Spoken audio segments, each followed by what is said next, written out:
positive energy all the time. Good to see everyone. We got Dade County in the building. Of course, I'm representing Chicago, Illinois. We got Bristol, UK in the building. We got Richmond, Virginia in the building. Everybody represent. We got Indianapolis in the building, Naptown, a great city. We got Fresno in the building. Much respect to everybody. I'm going to try to behave myself today. We got San Francisco in the building. We have Cincinnati, Ohio in the building. Sometimes I have to just go crazy because of restrictions. I don't like restrictions. So sometimes you catch me, I might be talking a little crazy, reckless. I just can't stand. I don't like my rights being violated. I want to be able, I don't like that, but it is what it is.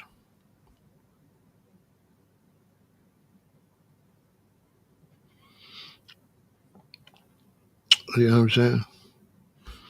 Panama City is in the building. You say my podcast should be number one. You got to pay the cost to be the boss. And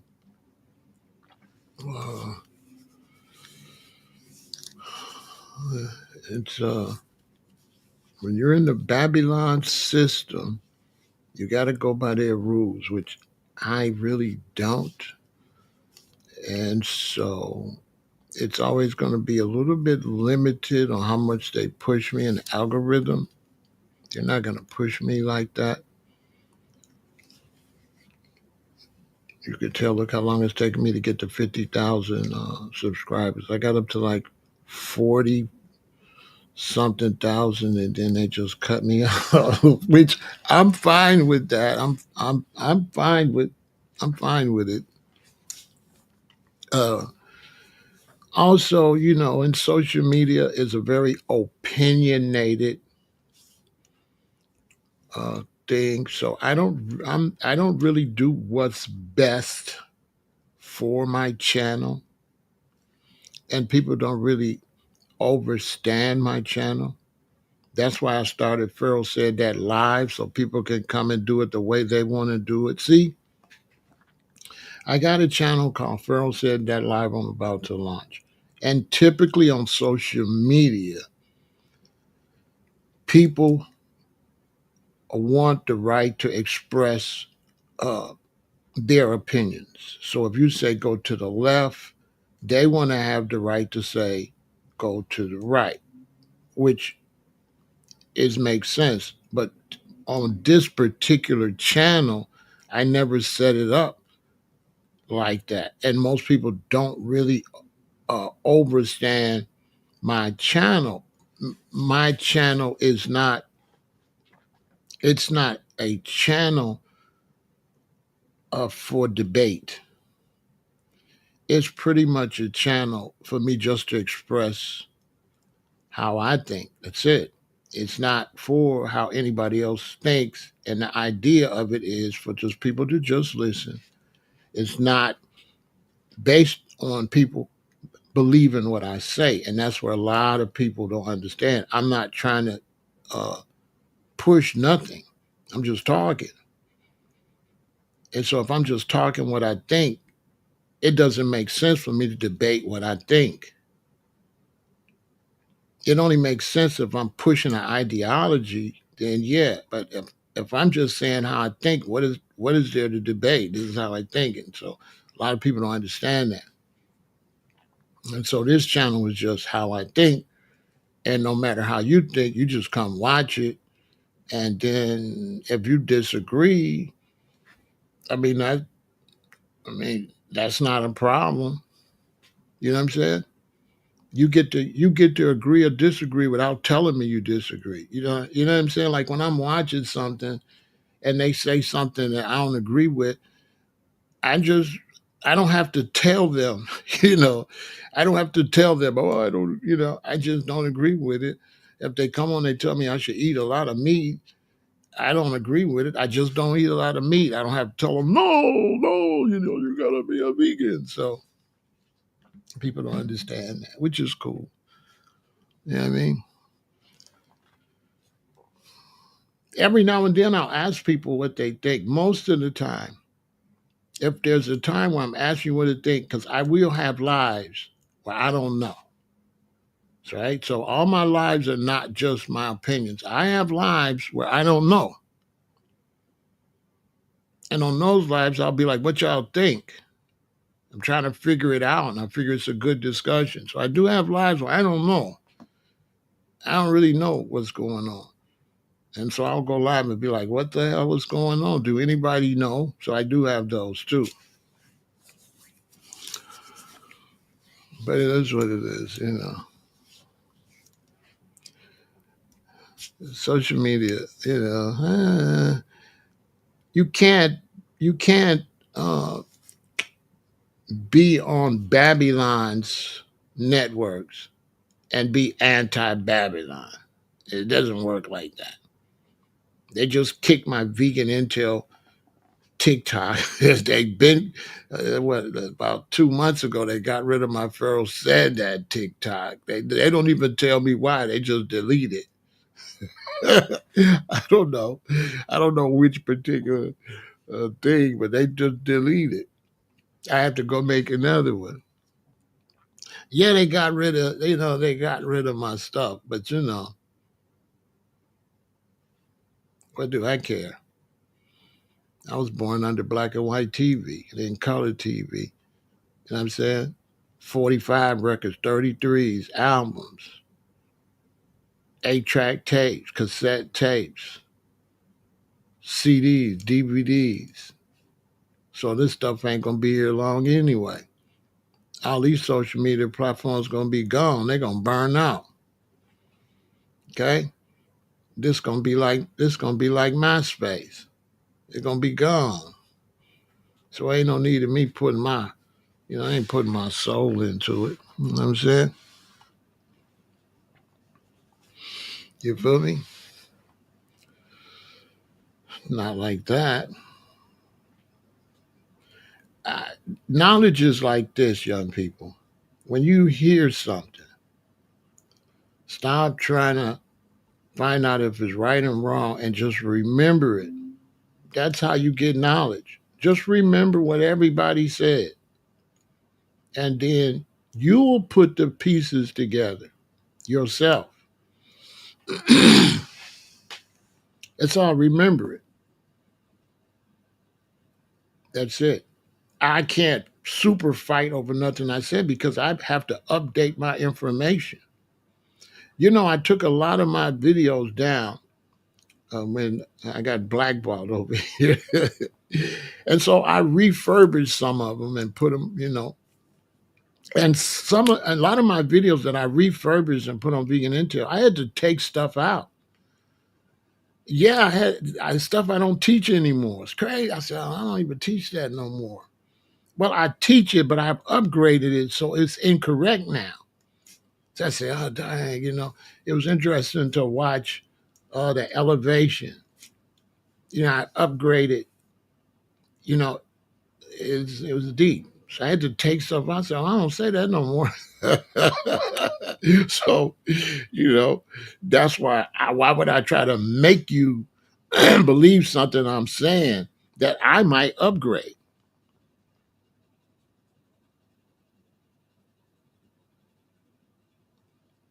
Uh, I can't tell, Michael. I can't tell yet.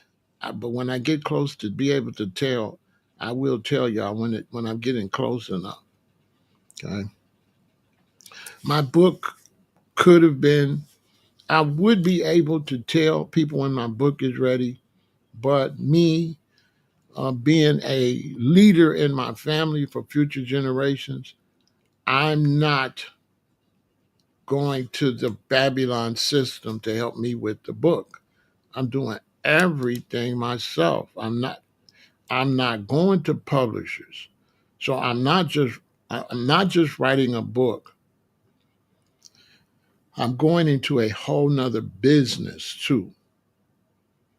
And so my first book, this is my first book, is going to, and this is for you all too. My first book is going to take me a minute, but then the next one's a roll because I'm setting up the assembly line.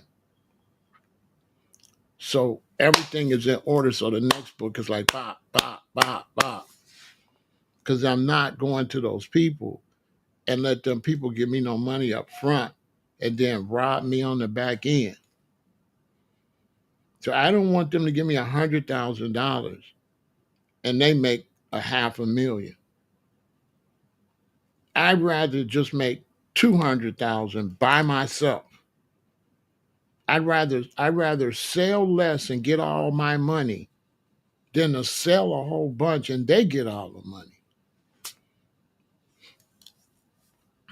So if I get everything lined up, then I could bring PJ in. I could say, PJ, this is the publishing. I could bring my granddaughters in.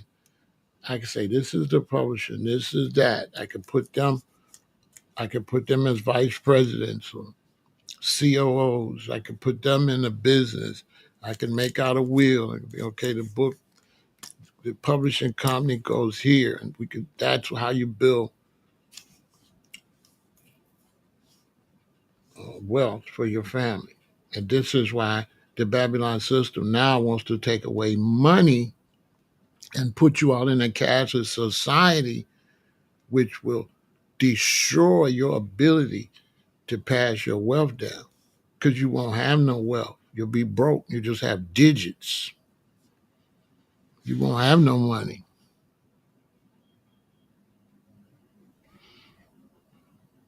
You know what I'm saying? You won't have any money. You'll be broke. So tonight,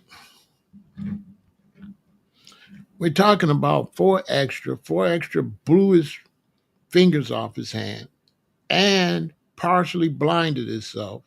There's also rumors that the guy in the car next to him, I think his ear might have got blown off and half of his face got destroyed because now I'm finding out that it exploded in a car, okay, while somebody else was driving.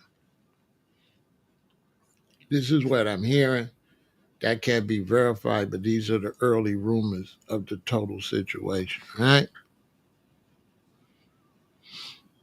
Right. So, plus, Michael, this is a very complicated book.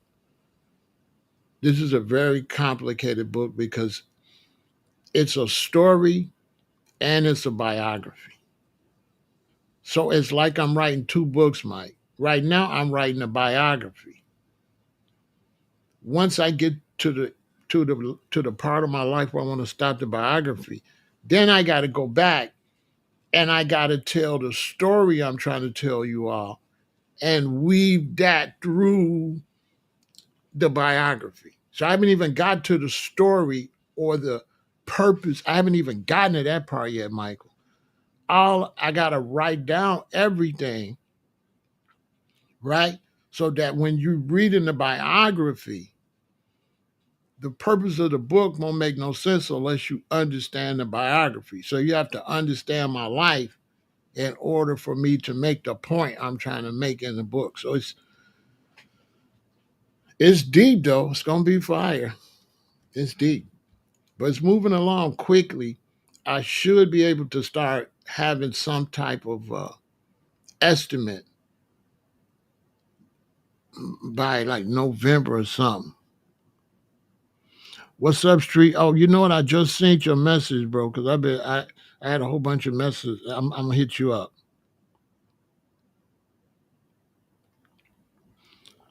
Yeah, and then they'll sell your book as a movie and all that.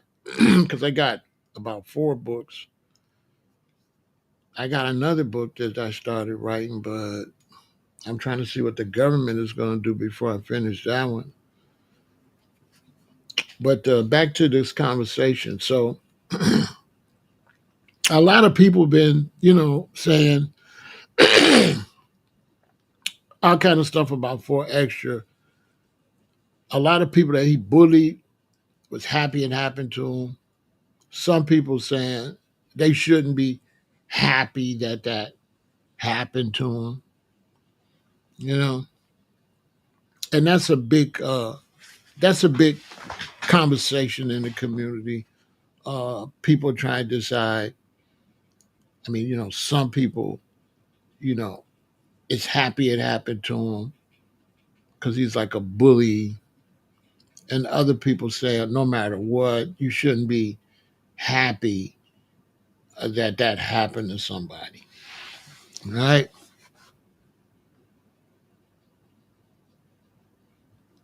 And shout out to JT, the bigger figure. He's released information that people have been making black market fireworks, and they're not putting the proper wax on the stem. And if there's no wax on that stem, the wax is what makes the stem go. Tsh. So if you buy the wrong firework and they don't put that wax on that stem, as soon as you light it, it's going to blow up. It's going to go boom. Facts. You're not going to get that 4 or 5 seconds, that 3 seconds, four. You ain't going to get that. And that's probably what happened to him. Some people are saying, some people have been saying that they sent those to the black community.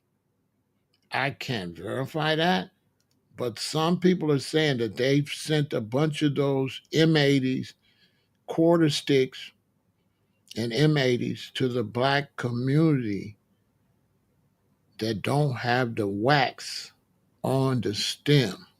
Okay? Don't have the wax on the stem. Some people saying that. You know what I'm saying? Now, fireworks is something, first off, fireworks, because I grew up in the firework era. And fireworks have always only been for two types of people: little bitty boys or older people that's doing it for all the little boys and girls to see it. Okay? That's what fireworks always have been. Our fireworks have always been something for little boys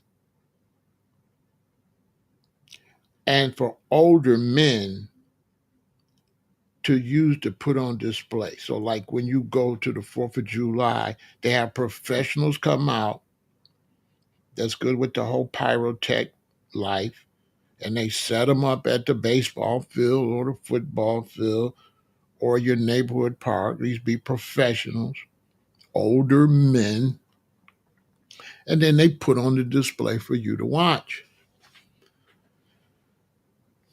Then for little boys, fireworks were like an underground thing you did that nobody knows. Your mom and daddy don't know.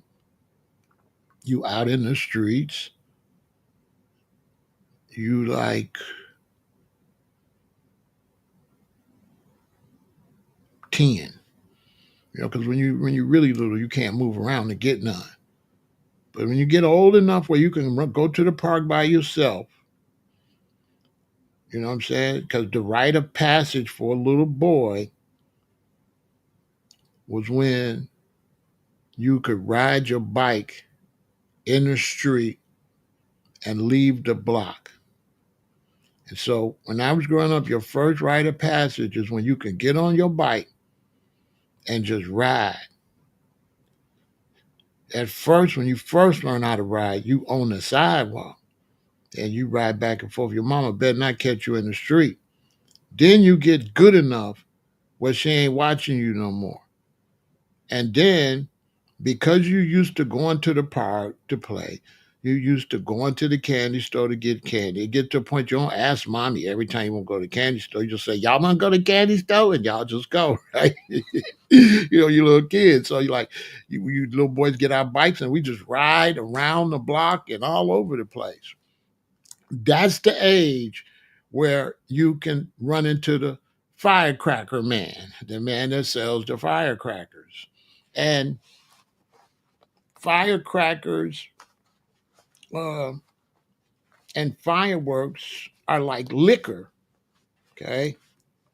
You ever heard of pyromaniac? Okay. Firecrackers are like drugs and liquor. Seriously. The first time, and the only time, well, not the only time, I did it for candy too, but the first time I became a real thief, like a junkie, was firecrackers. Firecrackers turned me into a straight thief. I was a little boy. I never forget it. They were like 25 cents or something like that. 50 cents, 25 cents. My auntie used to watch us. She worked the night shift, so she'd be upstairs asleep. I come in, I'm looking for money. I spend all my money. Then I come in, I look in her purse. She got a whole bunch of quarters and stuff, and dimes and nickels. So, I get 50 cents. I go buy some fireworks, light them. Pow, I run back. I get 50 cents, light them. Pow, I run back, get 50 cents, light them. Pow, until I go back and look and all her change is gone. I start taking dollars. I started taking dollars like a drug addict, like an alcoholic. I started taking dollars. And I kept taking dollars and taking dollars. So I look in there and notice that it was obvious. Kids are so stupid. I look in there and realize, oh my God, she gonna notice. You know what I'm saying? Oh my God, she's gonna notice. That was the first time I learned about stealing. Because you don't know what stealing is. You're just taking it. You ain't old enough to know you stealing. You just getting it. You know? So I didn't realize what stealing was until I cleaned her purse out. And then that's when I realized, oh, I don't think I'm supposed to do this. You know what I'm saying? For those doggone firecrackers. They was addictive. But it was also a rite of passage because you got to grow up. You got to grow up. You got to know how to light them. You got to know how to stay back out the way. You got to be smart. You can't be no stupid child. So you kind of mature. And those that slow that don't mature, like 4 extra, things happen. You know to sit it down in the can and light it and run. You know that. Light it and run.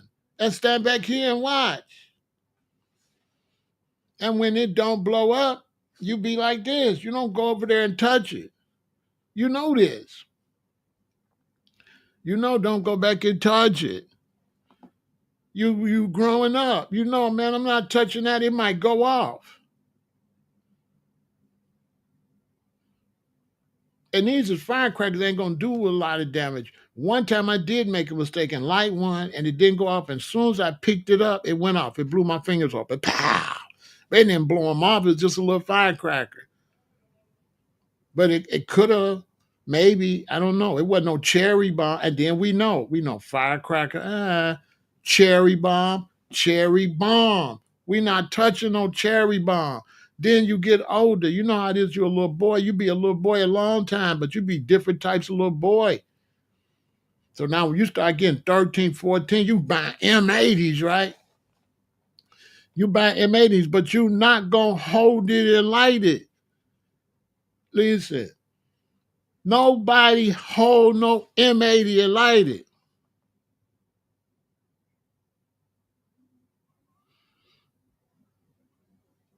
You know what I'm saying? Nobody is going to hold no damn M80. We were smart children. We're going to sit that bad boy down and we're going to light it and run. You light it and run. And we would smile. You stay way back and look at it.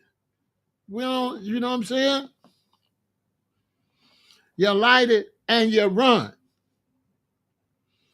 You run for your life. Sometimes you flick the light and run. You ain't even lit it. You know what I'm saying?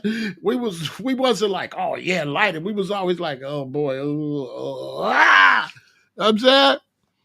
You light it and you run. And you watch it blow stuff up. You want to see stuff get blowed up. You know? If you try to see what you could blow up. Oh, it's a snake hole. Let's throw it down there and blow up the snake. You know, we light it, try to throw it down there and put a snake hole, light it,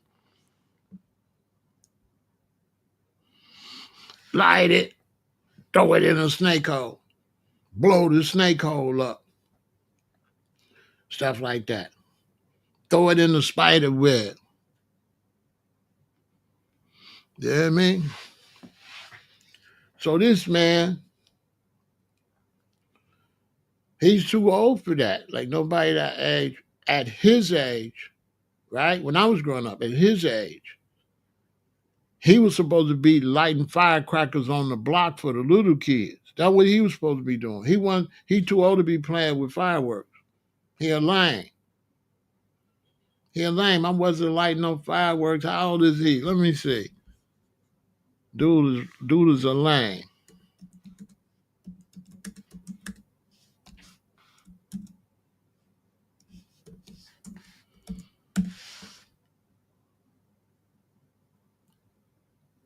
He's 35, I think.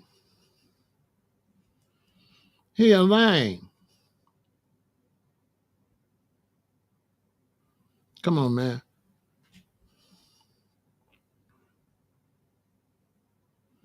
Let me see. Let me make sure it say 35.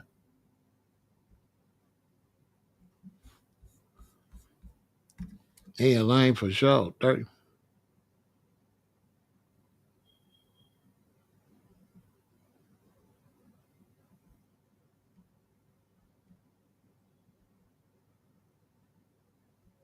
I don't know. Nobody show. Somebody know? Put it in the chat. How old is he? I know he a lame. He lame. That old? Come on, bro. Come on, man. He a lame for sure. Come on, man. He a lame too for getting locked up. Lames get locked up. Only losers and lames do all that. Those be lames. Do the lame. Dude's an idiot, like a straight lame. Come on, man. Who do that old? He a lame off the bat. And I don't know if he's saying back, but it's off the bat. But whatever. Lame is a stretch. No, it's not. Dude is a lame. Okay, dude is a lame. With all due respect, Cali gangs is lames. Okay, they way behind the times. They talking about squabble. You know, ain't no grown man trying to squabble up. Come on, man. We y'all gonna grow up at that. You know what I'm saying? Squabble, we squabble up. You know what I'm saying? And you was a grown ass man tomorrow, get my squabble. You know, man. You supposed to be home with your wife and your children. He's a grown boy. Listen, anytime anybody older than the seventh grade that like to fight is a lame. Fighting is third graders, fourth graders, fifth graders. And then you slow down, you might have a fight in sixth grade, maybe a attention in seventh grade. But you eighth grade and older and you fight, you a lame, you slow. Your whole generation is slow. You're slow. Something wrong with you. Something wrong with you. You're slow. My last fight was like the fifth grade. Who be fighting? Talking about squabble up, squabble. Squabble or squabble. A grown ass man. Come on, man. When I was 21, I was going to Phil Johnson's parties as 24 and older, trying to dance with grown women. I ain't know their age. I just knew they was fine. It was 24 and older. I wasn't running around on no block like that. All my friends that got in gangs, they was all slow. All of them. All of them is slow. Dumb. All the dudes I grew up with that got in gangs, all of them was slow. You be like, you be like 30 and you bumping a dude and he be just growing up. You know what I'm saying? He like, I'm trying to get my life together. It's like, get your life together, bro. You 32. Well, you get your life together. You getting your life together, bro. You getting your life together. You 32. You 32, bro. We start getting our life together at 18. What is you talking about? Well, you getting your life together. Bro, you 32.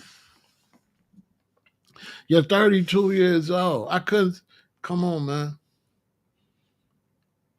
When you get a certain age, you might be affiliated, right? I don't know how old he is, but he too old to be out there. He too old to be playing with firecrackers. You know what I'm saying? He too old to be throwing firecrackers out the window of a car, man. Who do that old, man? Who do all that? Where your wife at? Where your woman? Like you riding around with some dude throwing firecrackers out the doggone car, bro? Are you really kidding me? But he's a lame. You know what I'm saying? They slow out there. You know what I'm saying? He walking around being a bully. I said, dang, they still got bullies in Cali. Wow. Boy, you would have been got your noodles knocked out your shit if you was a bully in the rack. And you was a bully and you was a threat. Come on, man. You'll get smoked. I said, y'all let him walk around like that. Bully, man. I ain't seen no bullies, man. I said, dang, they got bullies out there. They say they got bullies, a whole bunch of them. They got the other dude. I want to fight, you know, the fat dude want to fight. I want to fight. I want to fight. Fight. Was it that one too with all the tattoos on his face? You know what I mean, he 35. 35 years old. That's crazy.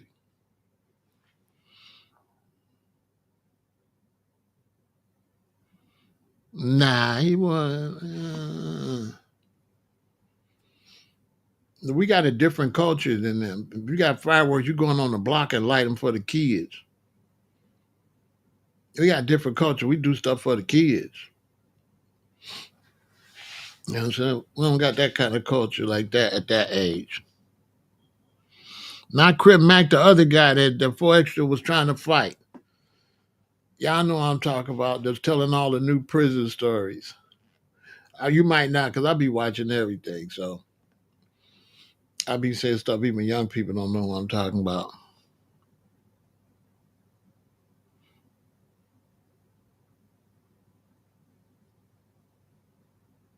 Yeah, King Peel, goofy ass. Oh my soul. What the hell?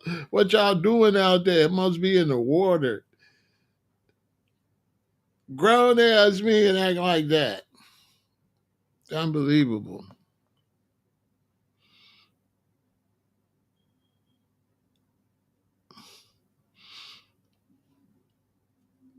No, King Peel. King Peel. Aaron the Plumber's a goofy too. It's like Goofy Land out there. Like a whole bunch of goofies. Like it's goofy. It's like Goofy Land. They don't ever grow up.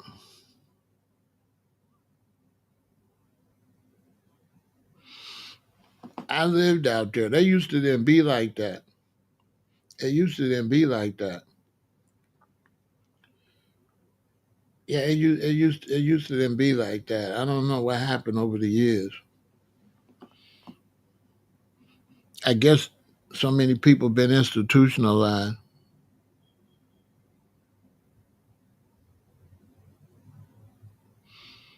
You know what I'm saying?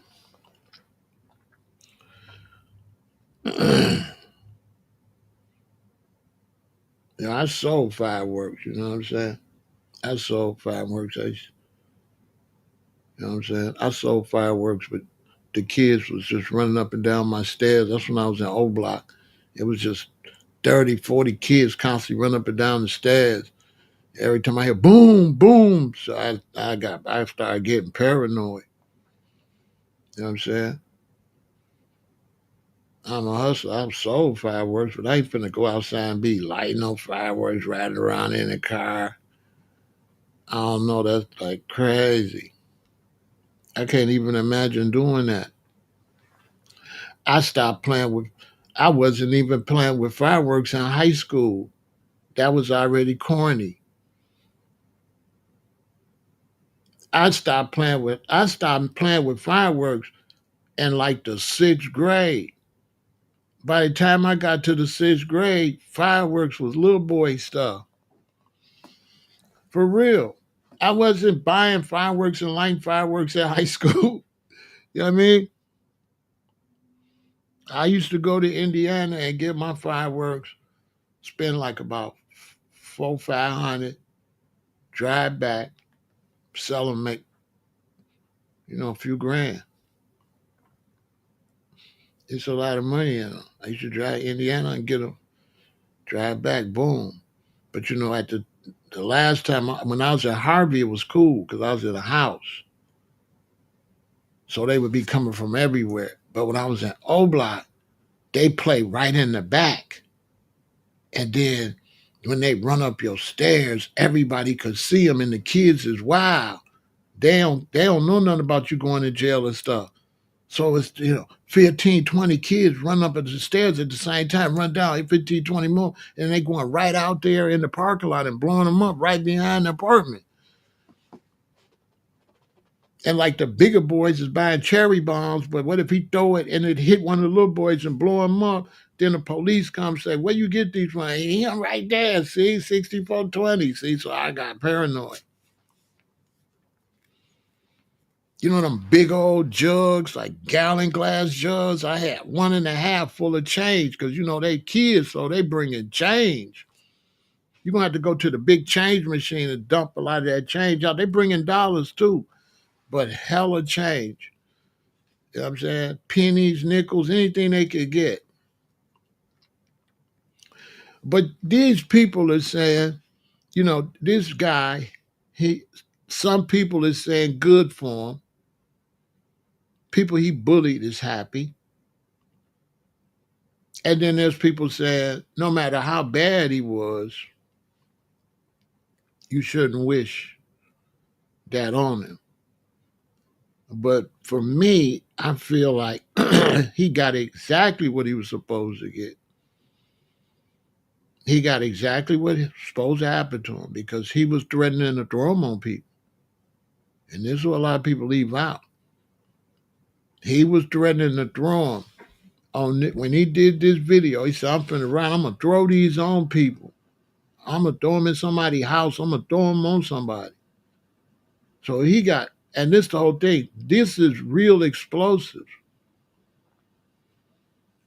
These ain't M80s, which are dangerous too. These are quarter sticks. A quarter stick is a quarter stick of dynamite. They leave the dynamite part off. This is quarter stick of dynamite. Facts.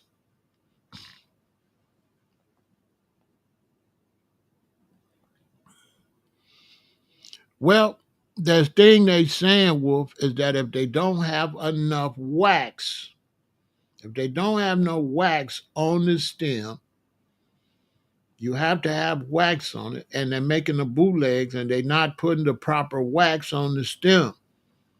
If you don't put the wax on the stem, as soon as you light it, it's gonna blow up.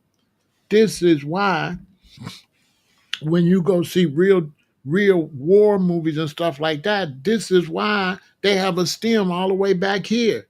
And you light it and it run for quick. So it have like a stem, a 10-foot stem, a 20-foot stem. Go watch the old movies. When they light dynamite, the stem is way here and they light it and it runs quick. Ain't no wax on it. But when it run quick like that, the stem is long, man. Feet, 30 feet, 50 feet. So now they got these short ones with the regular stem like real dynamite, and they didn't put the wax on the stem. They was bootleg. Bought some bootleg fireworks. Fireworks, I wouldn't buy them now because now anybody could make them. And then the idea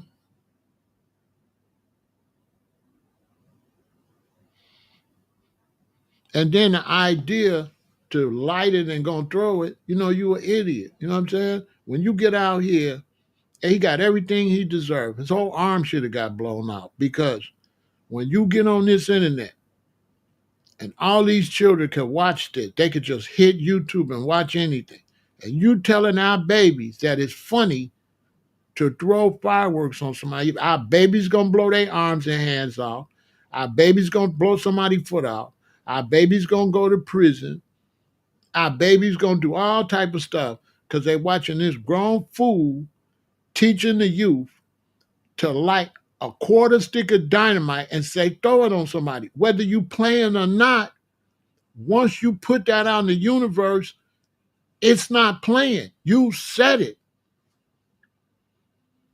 And you are influencing people to do that.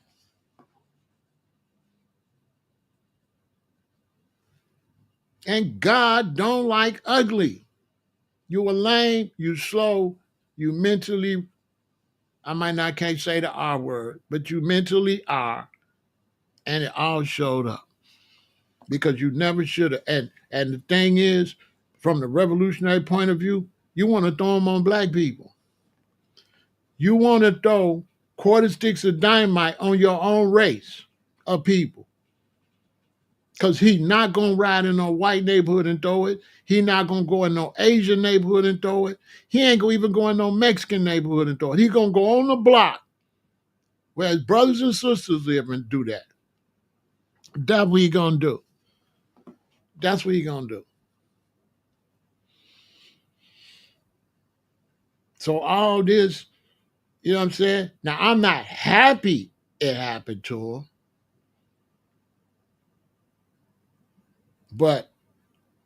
and I wouldn't say I'm glad, but I would say it's good it happened to him.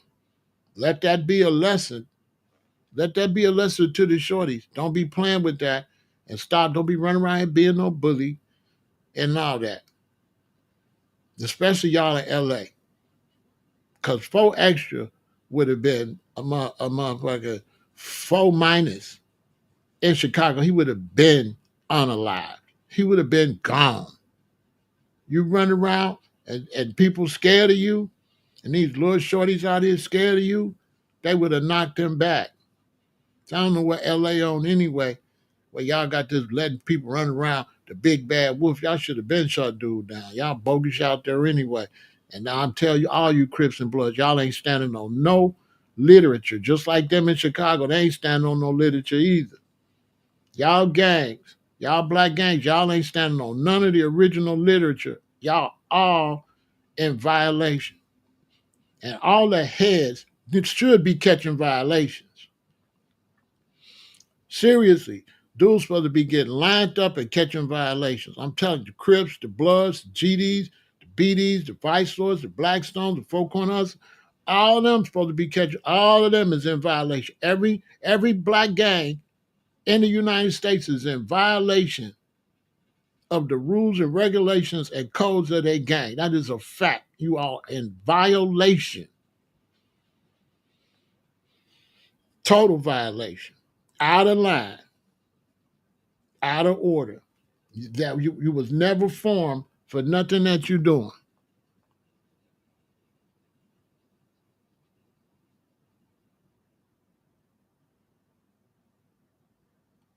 You understand?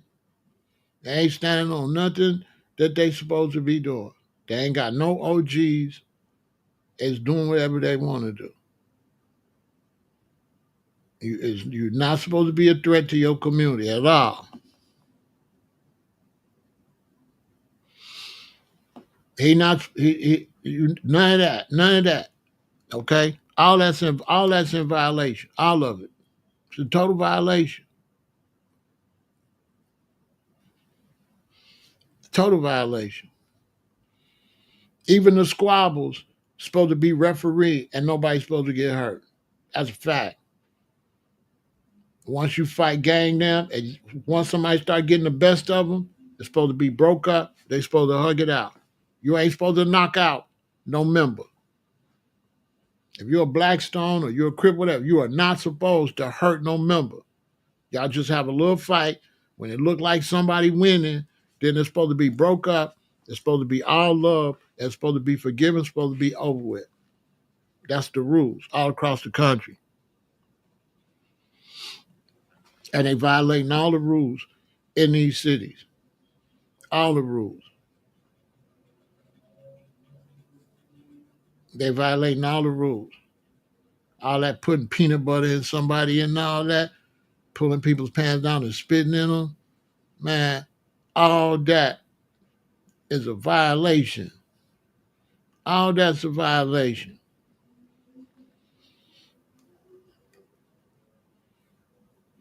So this dude is out of order. And they letting a European dictate this. See, Adam 22 created him. Nobody never heard of this dude on the internet. Adam 22 is going in and putting people on this platform to make us look like animals. And then he making money off of our demise. Adam 22. Adam 22 making money off of the negative things going on in the black community. He ain't got no whites on there doing none of that. He only got blacks on there doing that. You know what I'm saying? You understand?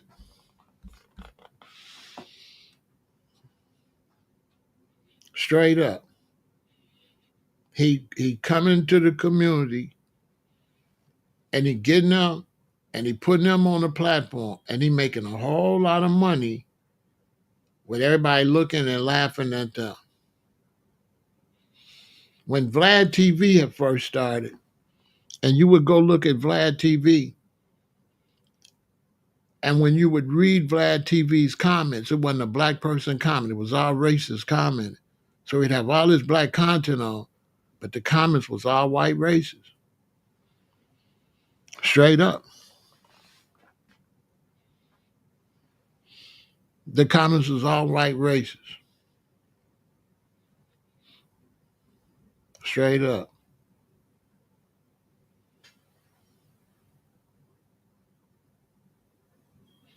That's not blacks, okay? So when you say, why do blacks, you got to put some on there, okay? All right, that's not blacks. I'm black.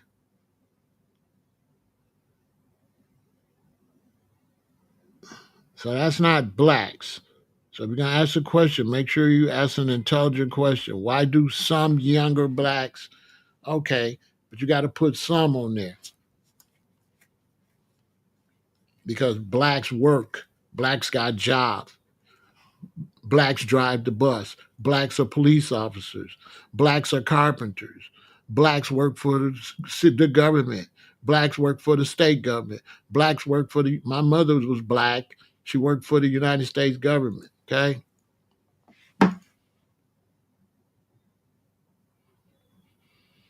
Well, you got to say, listen, say what you mean and mean what you say. But if you come over here and say something with some racist undertones, don't expect me to respect that, okay? You privileged to be over here. Now you gonna do it like I said, or you gotta get it. I'm gonna get you out of here. It's not no debate. Don't come over here talking about blacks but then you look unintelligent because you don't even know how to say what you're supposed to say. You need to go back to school and step your game up and learn how to express yourself in an intelligent way. Don't worry about blacks. Well, say what you mean and mean what you say, all right? Period. Or shut up. You got to say what you mean and mean what you say, or shut up totally. It's real simple over here. You black, but you left a word out. You're supposed to put dumb in front of it. I'm black and dumb. Stop playing with me. You understand?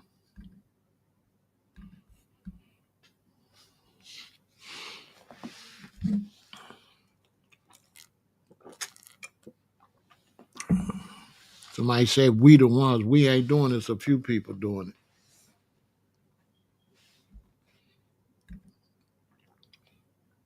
Let me tell you something. I'm finna let it fly right now. I'm finna let it fly. I'm finna let it fly. I'm gonna let it fly till tomorrow. Come back tomorrow. Yeah, come back tomorrow. I'm gonna let you fly. Fly, Robin, fly. Up. You come back tomorrow. Off the bat. Come back tomorrow. Come back tomorrow, because we're not doing all of that. This is intelligent conversations. Come over here and show some intelligence. You know what I'm saying? Blacks are not gangs. The majority of black people in Chicago are not gangs.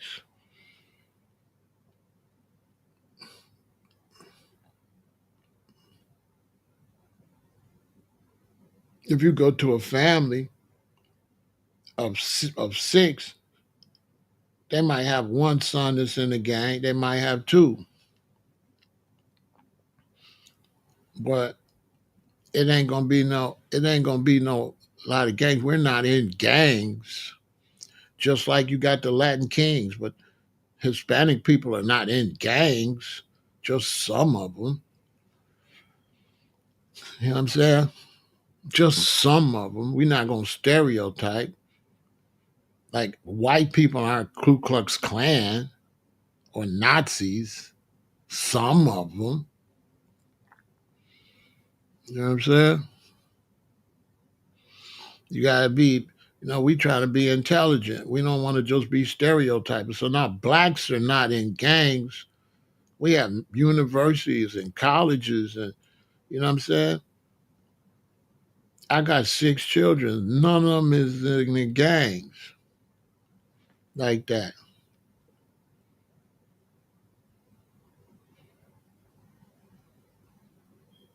And only out of my 6 children, I only got one gangster. That's my oldest daughter. But that's a whole other story. She the gangster. The rest of them ain't on none of that. I mean, you know what I'm saying? I'm telling you. I only got one gangster in the family. And she ain't really gang like that, but she could be. So black folks not gangs like that. I got 6 children. Only one of them is body. Sometimes she older now, but I'm just saying, once a gangster, always a gangster. She kind of like her daddy. None of the rest of them like me. Just that one. So we not black people are not gangsters because she's not a gangster either. She's only a gangster on Monday, Wednesdays, and Fridays. She's not a gangster every day, like that. She's not a gangster every day. You know what I'm saying? But she with the bullshit. You know what I'm saying? I'm just saying that none of the other ones are. So don't be stereotyping black people. Black people not like that. Nobody in her family is either. Not none of them. She the only one on her mother's side. We not that. So don't y'all stereotype black people. We're not that. Like that. Everybody in Chicago not no GD or no BD or no vice or nothing like that. Everybody's not that. It's a small number, really, to tell you the truth. You walk through these neighborhoods, these people got homes and cars and going to work. These people are not gang members. But this guy right here, see where he made a mistake. He said, I'm going to throw this on somebody. He put that energy out there. He put that negative energy out there, right? That's why you ain't going to see me laughing at him, because I'm not going to put that energy out there, because bad things can happen to anybody. But this man, he got fireworks. He's threatening to throw them on somebody. He's already a bully. He's already promoting negative energy. He's already promoting going in and out of the county jail like it's funny. He's not telling the youth to straighten their life out. All he talking about is jail and violence and fight. He not bringing nothing to the young black generation. And so he then went and bought some bootleg fireworks while he clowning, right? And he bought some bootleg fireworks, and as soon as he lit it, it blew up immediately. This is what people saying. It didn't go shh. They said when he lit it, it went boom immediately. Because he's out there in Mexico, basically. California is Mexico now.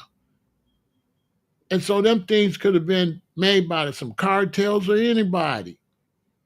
Because you got people in the country now that's going to do whatever. And not all Mexicans either, because I ain't stereotyping Mexicans. I'm just saying they letting too many people run across from Mexico. You don't know who is who. They done messed up the ganja market. They done messing up everything because there's a bunch of criminals running across. If they would regulate them, then the honest Mexicans could come across. But if you got the border open, then the ones fleeing the federale is going to come across. This ain't stereotyping. This is common sense. That somebody down there that they looking for something that have hurt somebody or have killed somebody, they're going to run from the federales, from the whole South and Central America. Criminals running from persecution, they're going to run right here. This is just common sense. Common sense. And so it's bootleg everything. Not to mention the Asians. A bunch of Koreans and Chinese and stuff. These people, some of them, everything going to be bootleg. Yeah, it is, JP. Yes, it is. That's why fentanyl is out there like that.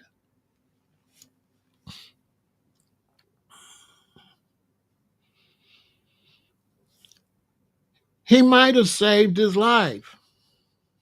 He might have saved his life. But they say he lost some of his sight.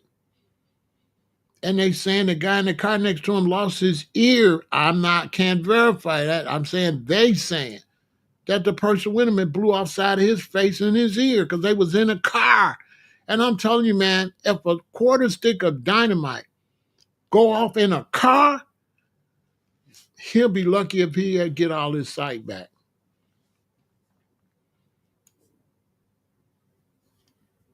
Unbelievable.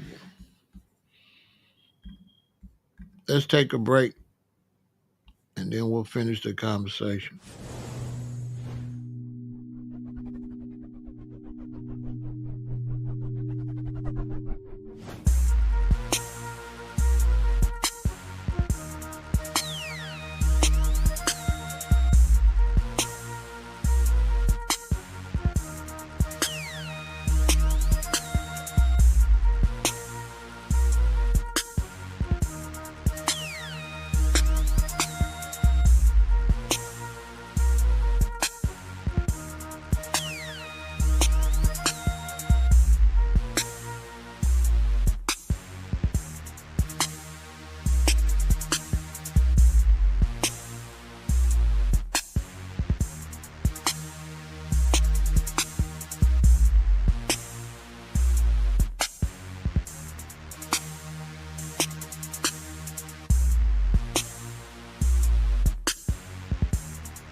So I would say what happened to him was a good thing because he put that energy out there to the babies.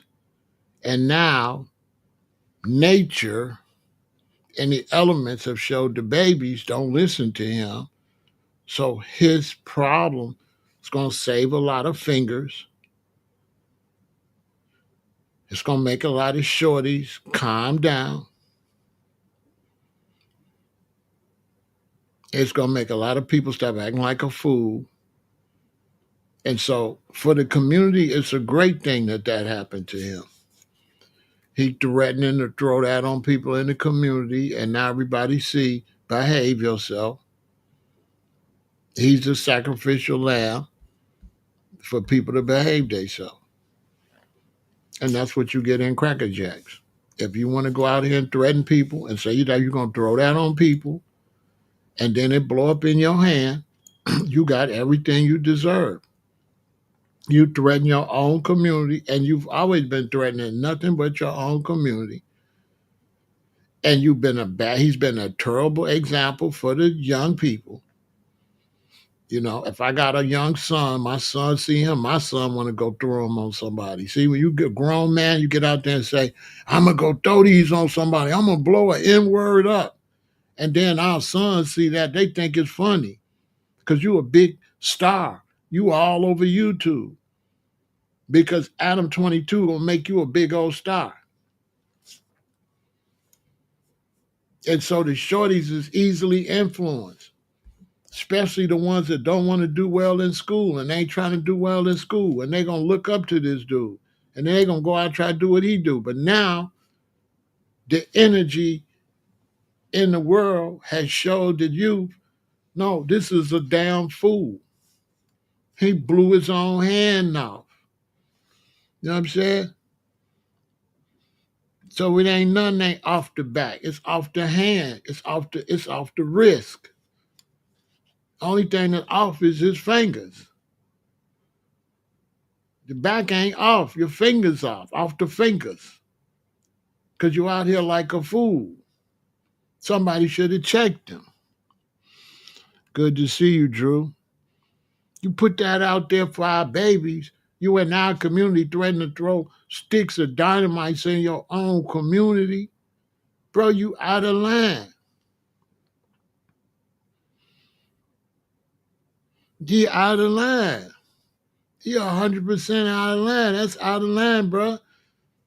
We have certain things, we be influence people. You know what I'm saying? Influence these shorties to go to school, man. Influence these shorties to go to trade school. That's what these brothers need to be doing. Influencing our babies to go learn a trade, man. Carpentry, electrician, plumbing, so that we can build our community. Don't be influencing our children to be in no gangs or nothing like that. I was in the county jail 4 months with the gangs. It was nothing but a headache, man. A straight headache. Straight headache. It's like being around a bunch of children. And they talk all of this they gang and against the other gang. But man, go to the county jail. And when you see a dude beat up, I guarantee you 85% of the time he got beat up by his own gang. When you in the county jail here and you see a Blackstone beat up, Blackstones beat him up. If you see a GD beat up, GDs beat him up. If you see a vice lord beat up, the vice lords whooped him. I'm telling you, they beat up their own gang more than anybody. That's a fact. I don't know about LA because I haven't been in LA. I haven't been in LA since the late 89 like that. So I don't know what they're doing out there. I'm not sure.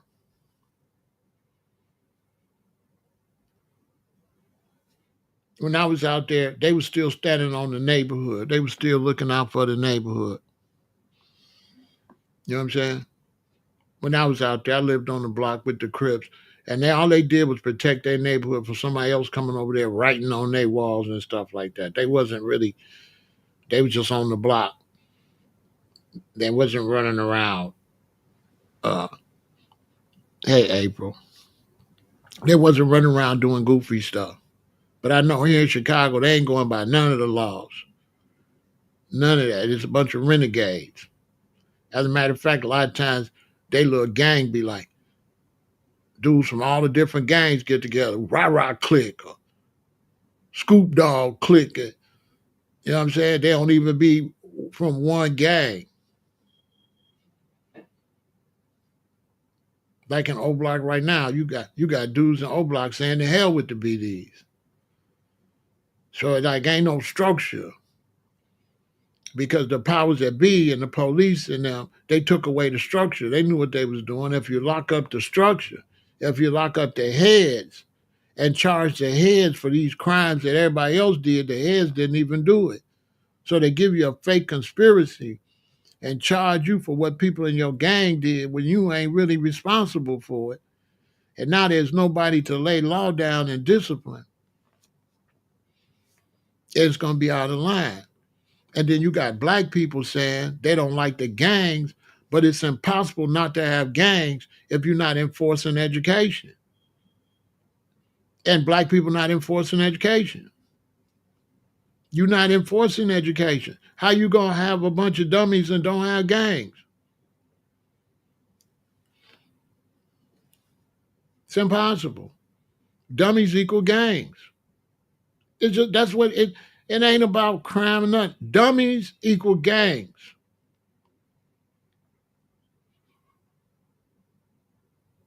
And wild sluts.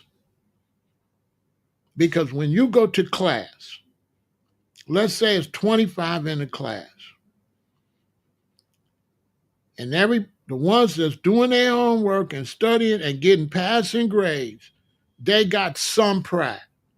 Now the ones that's playing and failing and everything, they have no school or no classroom pride.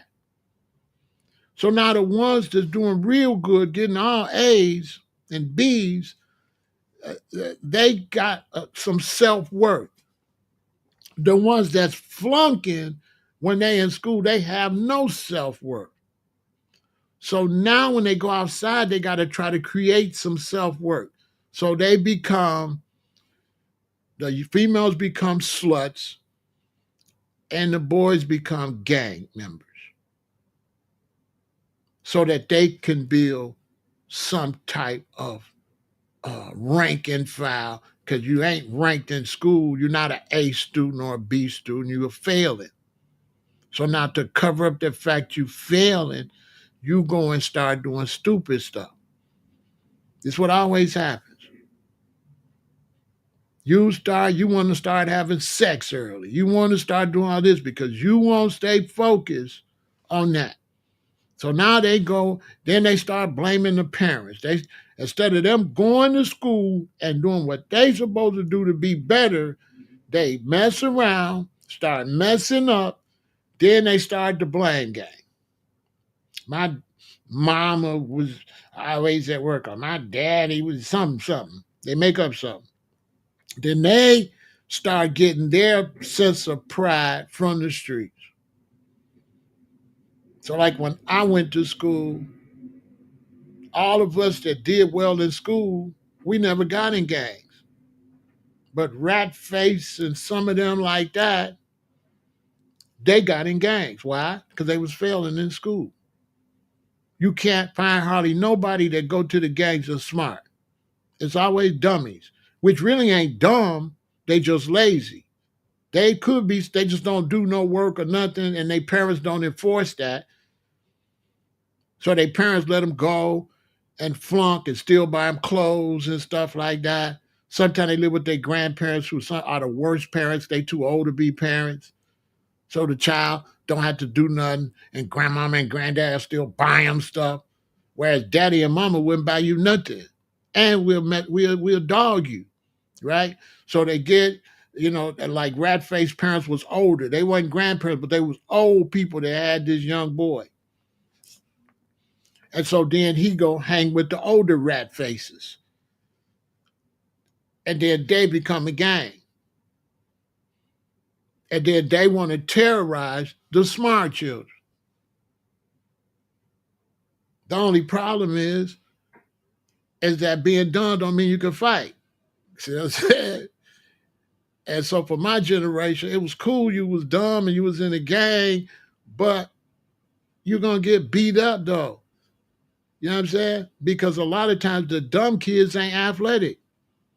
The dumb kids don't play baseball with us. The dumb kids don't play basketball.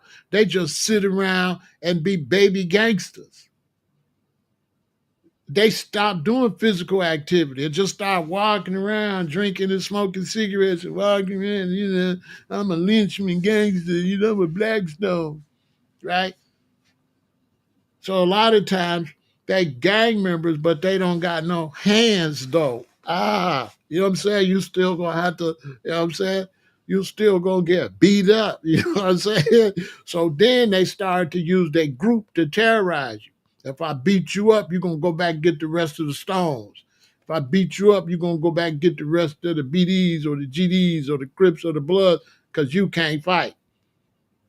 So you gotta go get your gang. And then now, you can't get no job. So now the older dummies, they get you all into crime. Boom, now you go do a bid for a robbery. You robbed a damn car wash, Boom, you start getting crimes. You start getting a bad record. Now you in jail learning more bad habits, more bad habits. That's how that be going. It's all because they don't want to do nothing in school. They don't want to take the test. They ain't got no problem with flunking. See, me, I had pride. I'm not failing no tests. I just I don't know how people do that. I'm not failing no class. Plus, my sister's a year younger than me. So it ain't no way in hell I'm gonna end up in her class. That just ain't gonna happen, man.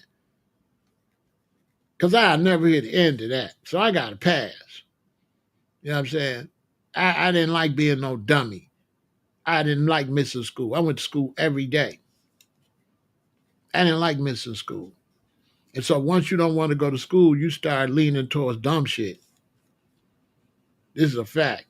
You start leaning towards, what I'm saying, throw extra. You can see dumb as a rock. You can see dumb. That boy didn't go to school. That boy did not go to school. He probably read at a fifth grade level.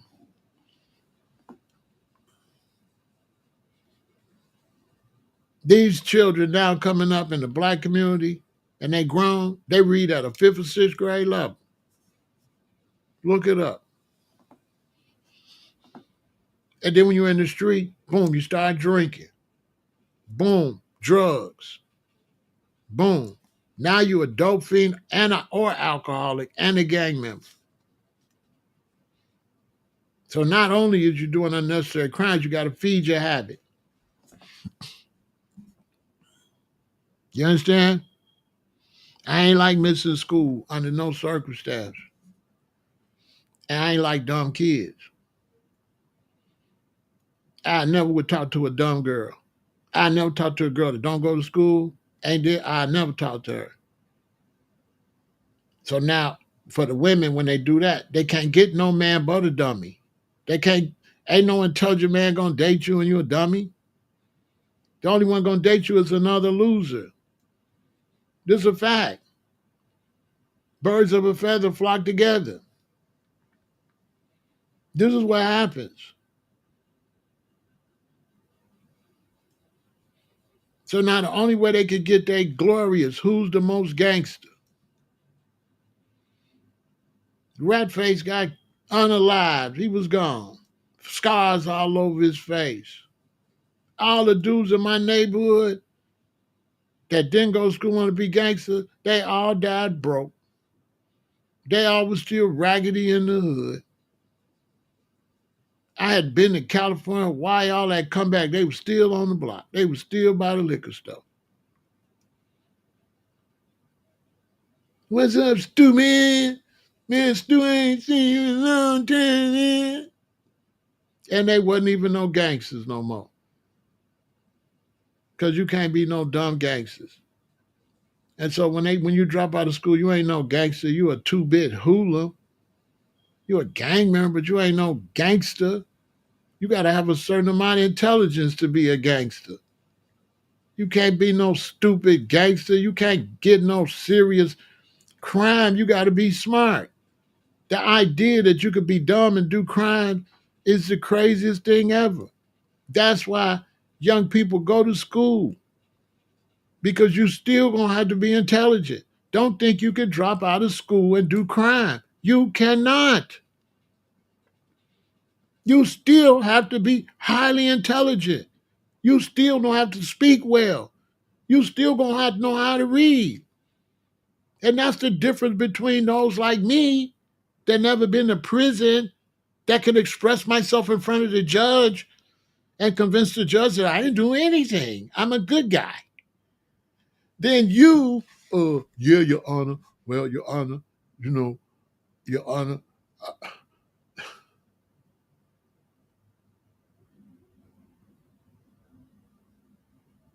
don't know how to talk, don't know how to dress in front of the judge,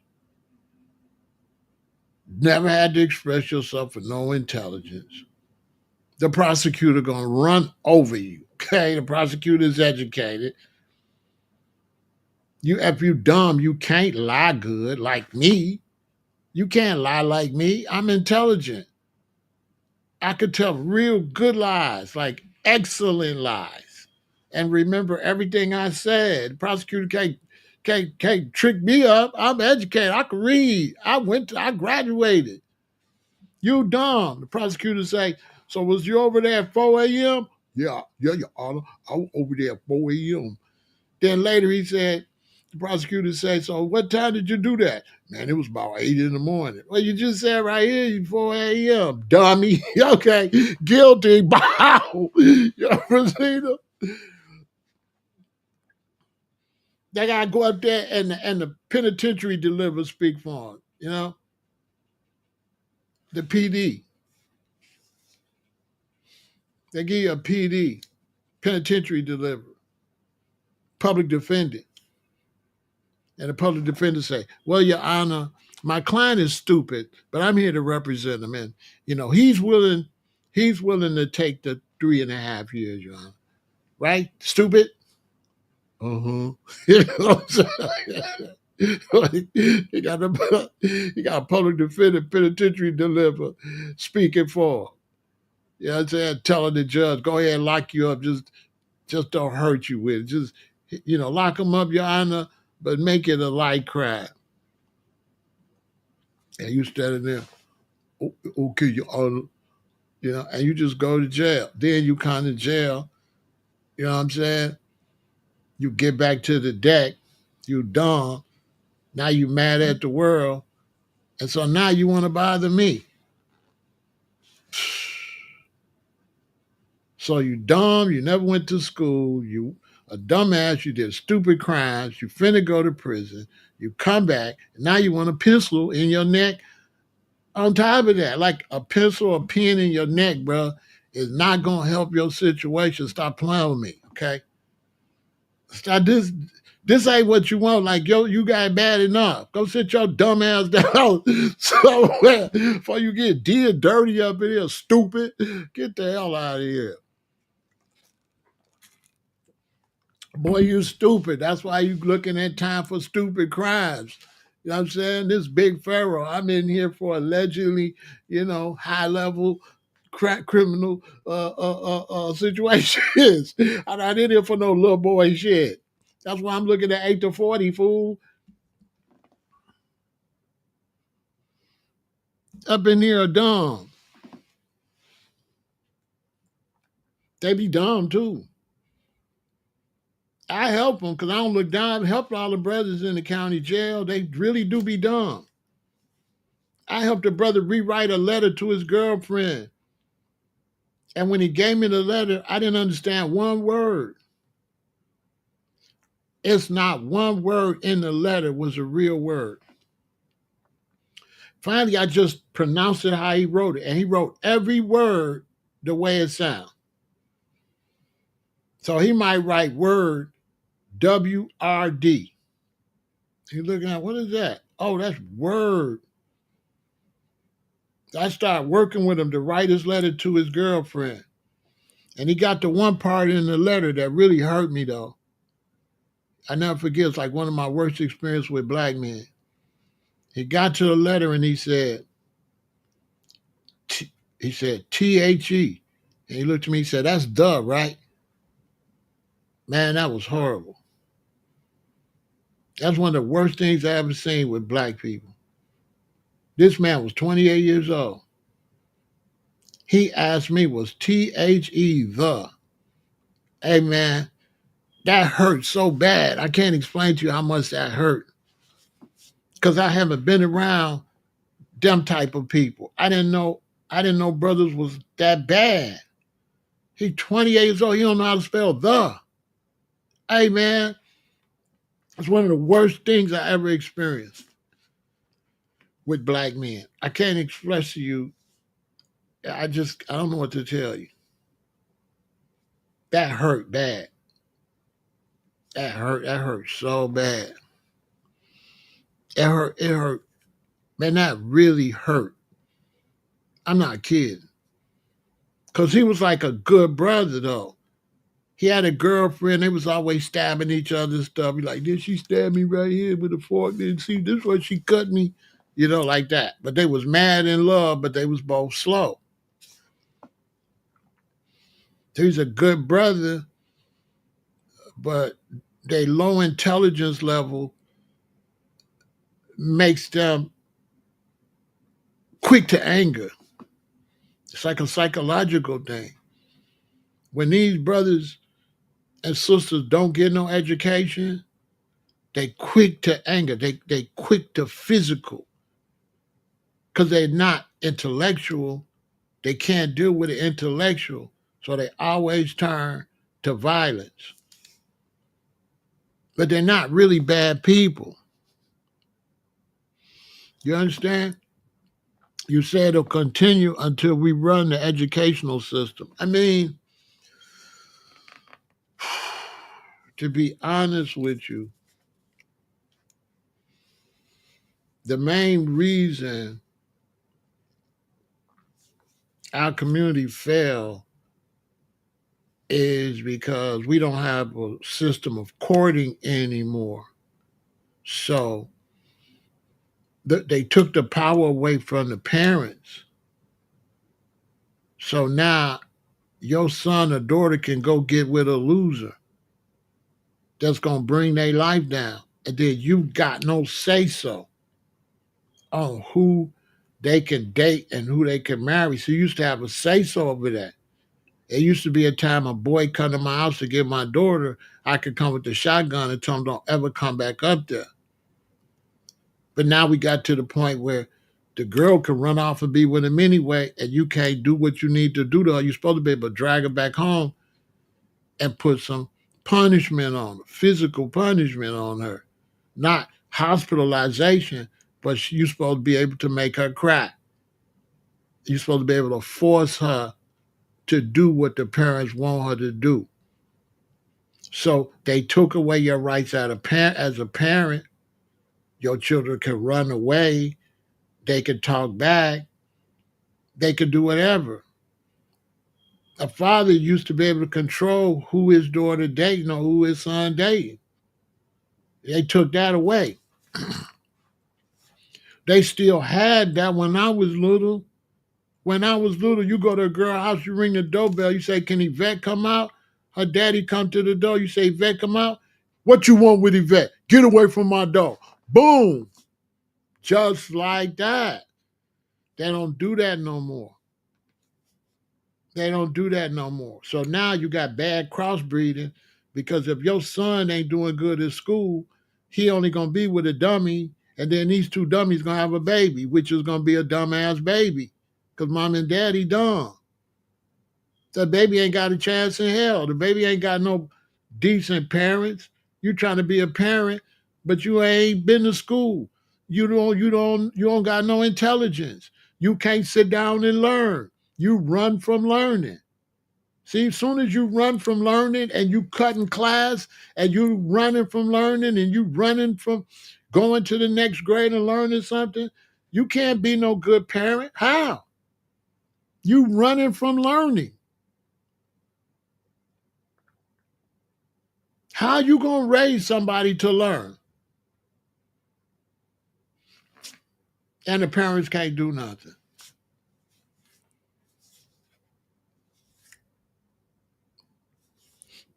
And so then if you can't do nothing and you can't raise your son, how your son gonna be a police? How your son gonna be a teacher? How you gonna create good teachers to have a good educational system if you got too many of your people, no guidance? So now grandmama's stupid and mama's stupid. Like when I lived in Parkway, you see three generations of dummies. With all due respect, I ain't saying this like to disrespect black people. No, three generations of uneducated people. And in some cases, I would look out the back and the grandmamas be fighting, and then the mamas be there and the grandbabies, they all be out there ready to fight each other. And it ain't no lot of ages between them either. The mama ain't that much older than the daughter. Then the mama become a grandmama. So the mama and the daughter ain't that far. So the mama is the age of the the grandmama could be the grandbaby's mama. That's how early they having the babies. That the grandmama, back when my parents was, the grandmama would be the grandbaby's mama. It wouldn't be she too young to be a grandmama. Because grandmama have her baby at 16. Then that baby have her baby at 15. Right? So if grandmama had a baby at 16 and the daughter have her baby at 16, 15 and 16, that's 31. So by the time the daughter had a baby, grandmama 31. Grandmama 31, grandmama 35. By the time the baby get 5, grandmama 40 years old.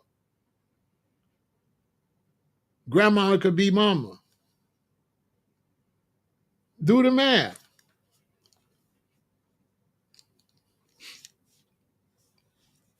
So now you too young to raise children. Of course you hard-headed. You understand?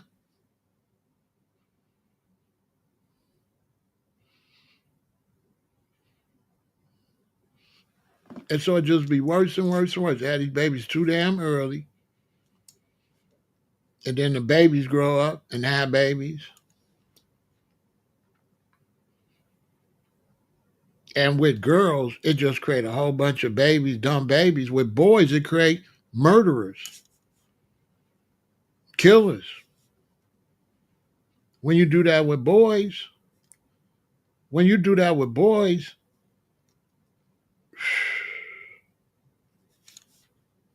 you're not going to have no stable relationship.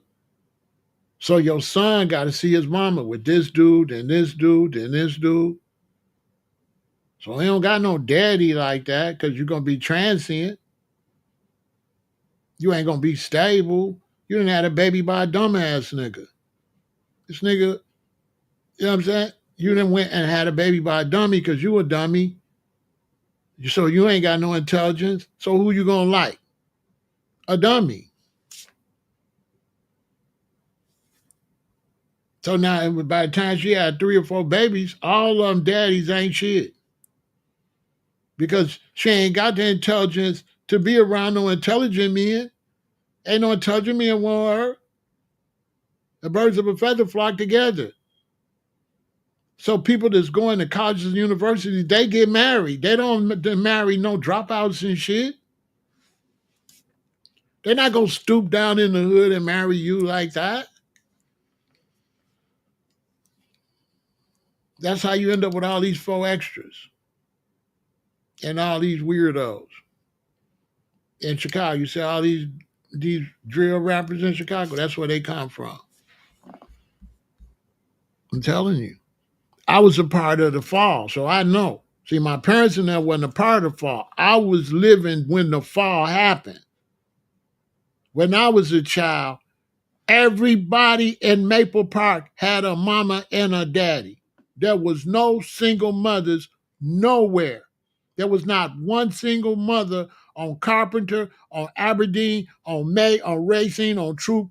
No, everybody had one mama and one daddy their entire through school. That's a fact. My mama and them generation. There was not one single woman or man on our block.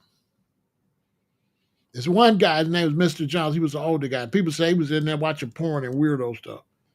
I think, now he might have been married, but nobody never seen his wife. But it wasn't no such thing as single parents. Never existed. Never existed. There was no such thing as no single parents. The first person I seen that had a baby that wasn't married was my auntie, my mama's younger sister when she came from Alabama. She got pregnant by a man on the block who was married. That kind of stuff. Cheating and stuff began to start happening. And then just got worse and worse and worse and worse and worse and worse. And my generation, have a baby? Hell no. Didn't no boys in my age want to have no damn baby? That's frightening. Hold on, we'll finish in a minute.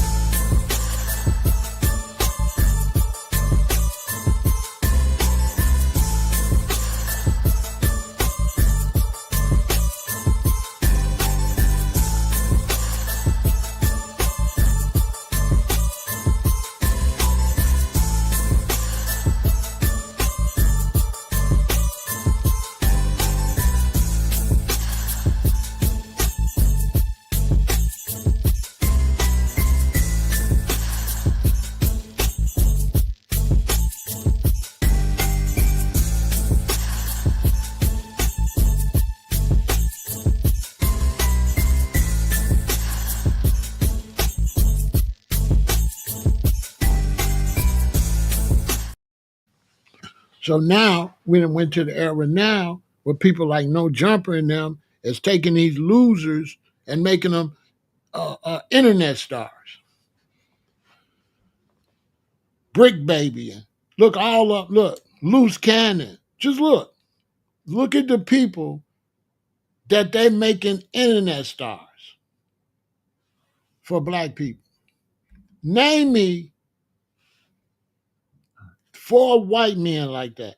Name me 4 Brick Babies, Loose Cannon,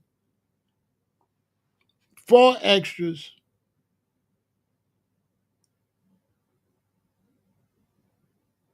and another one. Well, 3. Name me 3. Name me 3 white men, young white men on the internet that's like them 3. Name me 3 white men that's losers like that, low-life criminal scumbag dummies. Name me 3 popular white men on the internet that's like 4 extra, Loose Cannon, and Brick Baby. Show me some white men they making popular like that. Show them to me. Don't exist. It don't exist. There's no white Brick Baby. There's no white Loose Cannon. There's no white 4 extra on the internet.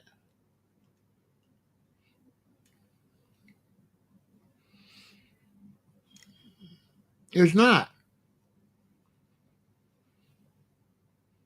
You look at Brick Baby. He's disgusting.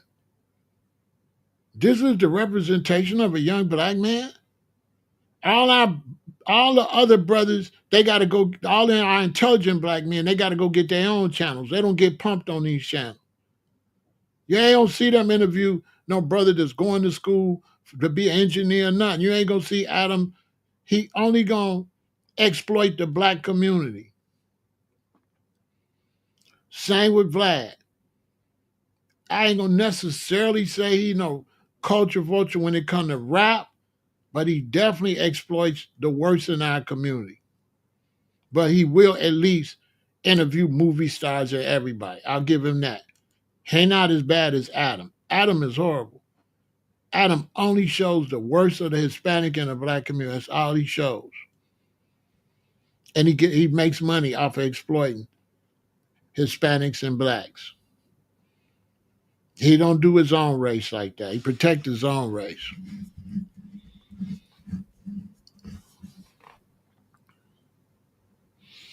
And so even if we got the power to get our educational system, it ain't gonna do no good without parenting classes and dating classes and classes to make sure that our people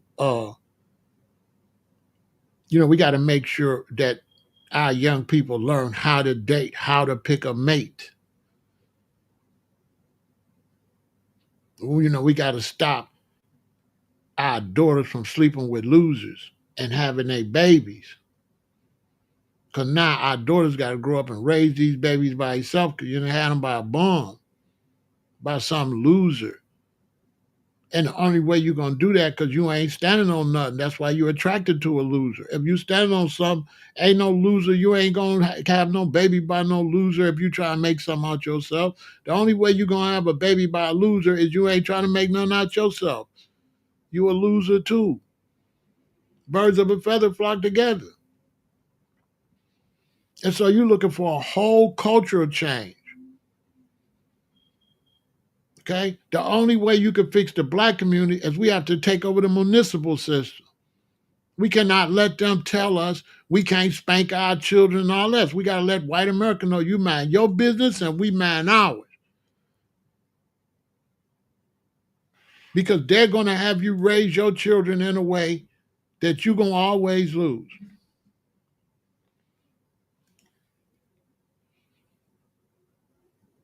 Always. Because these white children is not allowed to do what blacks is doing. If you're in a typical white family and you don't do what your mom and daddy tell you to do, they make you get out. That's why you see all these homeless white people out here. You cannot stay in their house if you're not elevating yourself. You got to get out. Just go out and beg. But in the black community, we let them tell us what to do. So you can't put the fear of God in the children. They grow up talking back to their parents and everything. They just get older and get disrespectful.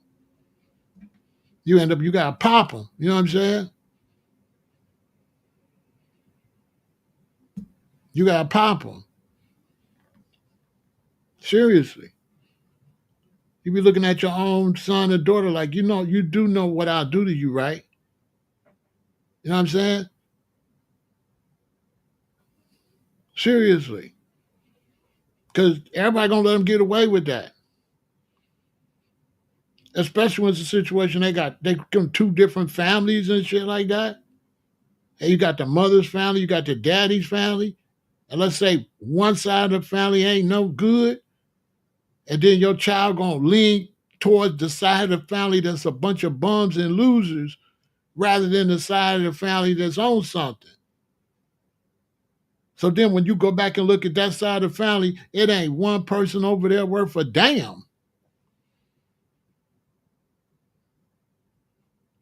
A bunch of dope fiends and losers.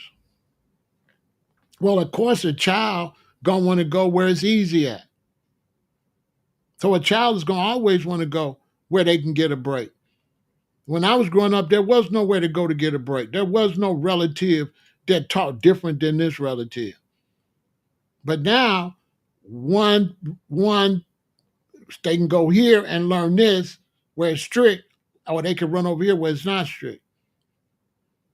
And so they take they take your parenting from under you because the child could go over here with the losers, which is what a child gonna do. The child gonna go to the easy side. The child's not gonna go to the hard side. The child's not going to go deal with the discipline side. The child going to go where it not, take it easy on you with the clowns and the bozos. Then the child grow up and be a clown and a bozo and suffer the rest of their life, be broke, be poor, and be struggling for the rest of their life. If you plant a tree and it start growing this way, you put a string on it so that it'll grow up while it's young, while it can still be in. But if you don't put a string on it and nail it down and let it grow like that, after that trunk gets so big, it's just gonna be a crooked tree. You ain't gonna never be able to straighten that tree back out. That's how children are. You have to put a string on them and straighten them out in high school. But if there's somewhere they can go get away and be a fool, by the time they get 21, it's too late. You got a fool forever. They will never be about shit. Never. They might talk a lot of shit, try to talk like they got it going on, but their actual life will be trash. Why? Because you was not allowed, there was other people that allowed them to be nothing. When I was growing up, there was nowhere to run and get away. That's a fact. When I was growing up, there was nowhere to get away. Every parent said the same thing. There wasn't one grandma like this and the other grandma's a stupid loser. There was none of that shit. Now, you got one grandma be trying to do, then the other grandma's a dumbass. Well, the child gonna run with the loser granddaddy or the loser grandma, of course. We didn't have that. That's some new stuff. That's in 1990s, late 80s, 1990s, where we lost control of the family. More and more losers in the family. DCFS is all in the business. They'll just take your child, period, and make money off of it. They give your babies all type of drugs and shit. The teachers, when I went to school, the teachers used to spank us. Teachers can't spank children no more. Nowadays, you'll see children talk to their parents a way I would never talk to my father or my mother like that in my life. The way some of these people are now, they talk to their parents. Listen, I have never, ever in my whole life talked crazy to my mother or my father. Never. They was always highly respected. There was always my mother and my father and my granny. Now, they'll cuss their own parents out. Talk crazy to their own parents.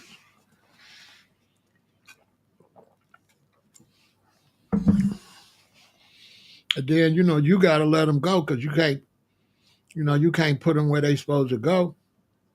You know what I'm saying? So you got to let it go. You know what I'm saying? You can't pop them. See what I'm saying? You can't do nothing because the police going to come.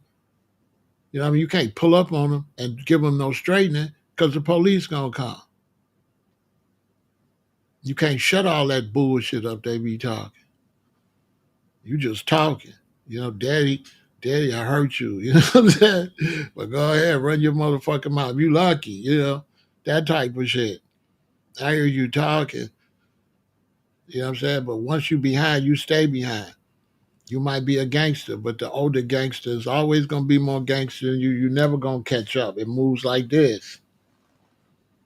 It never moved like that. You never even. Maybe if they get senile or something, but you're not ever even to your parents. This is how it move. I never was even with my daddy like that. This young generation crazy. You think you even with your mom and your daddy? You're a fool. And so we got young people now that's even with their mom and daddy one minute and begging their mom and daddy next minute. Well, go get it how you live. See? So this boy, I don't know, is he a father for extra? See what I'm saying? That's daddy. That's somebody daddy. Let me see.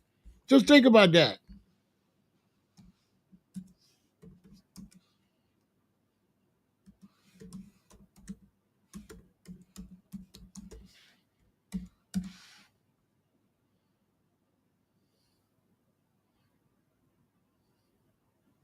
He ain't confirmed whether he have children or not.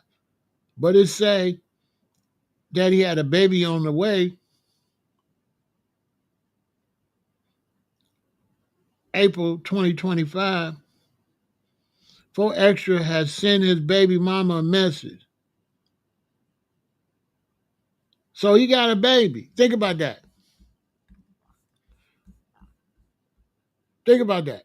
This man is somebody damn daddy. Let's think. I'm proving what I've been saying. This is somebody daddy. This somebody daddy. Somebody gonna go throw fireworks on somebody, blow his own hand off. This is daddy.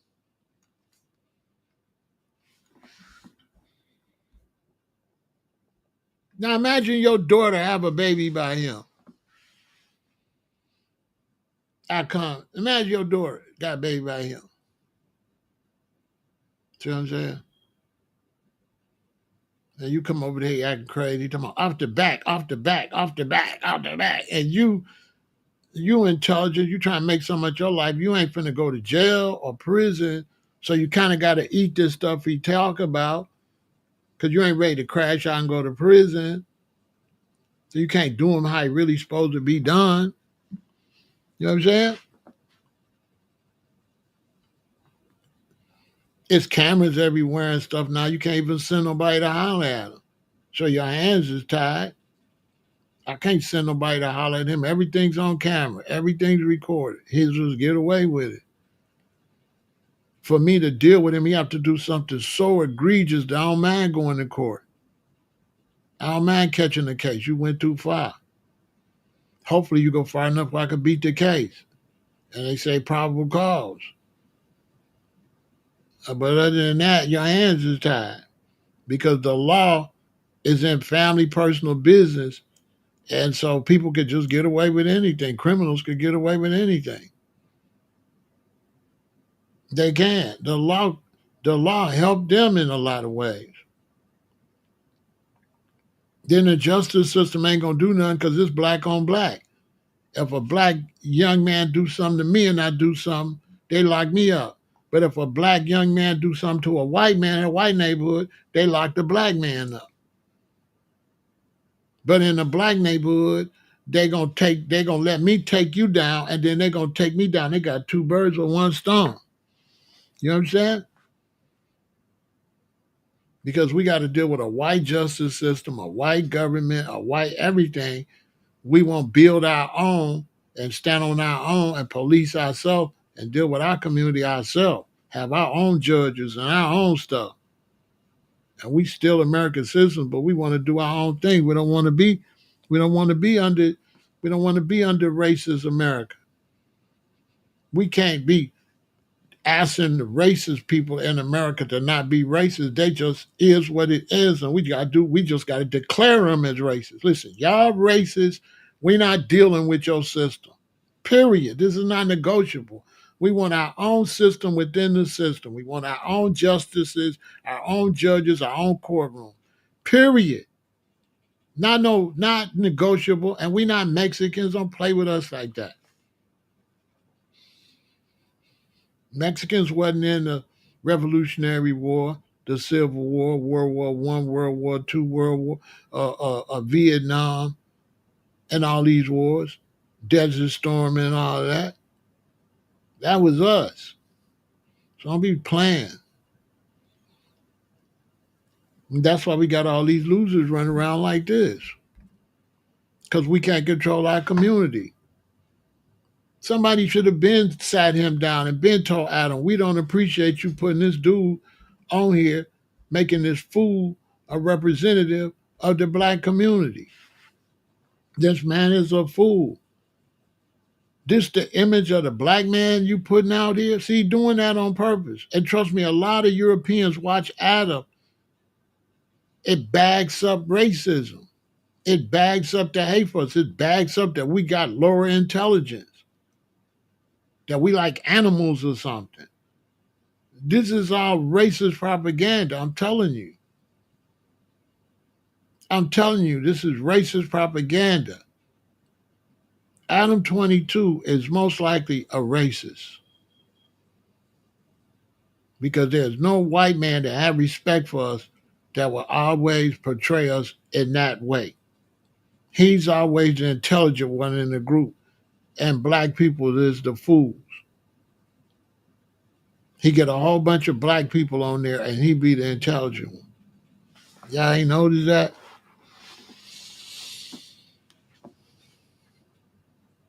Wack so smart, but Wack don't know that. But he's so smart. But he don't know this white man playing him like an animal from the zoo. But he's so smart.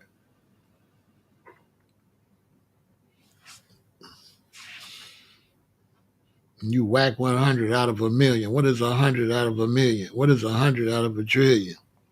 You know what I'm saying?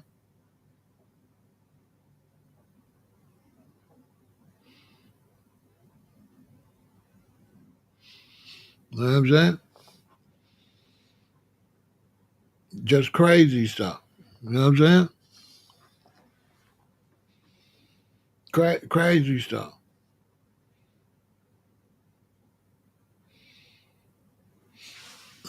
And so do I feel, and people, then they saying people shouldn't tease him, but he been threatening people.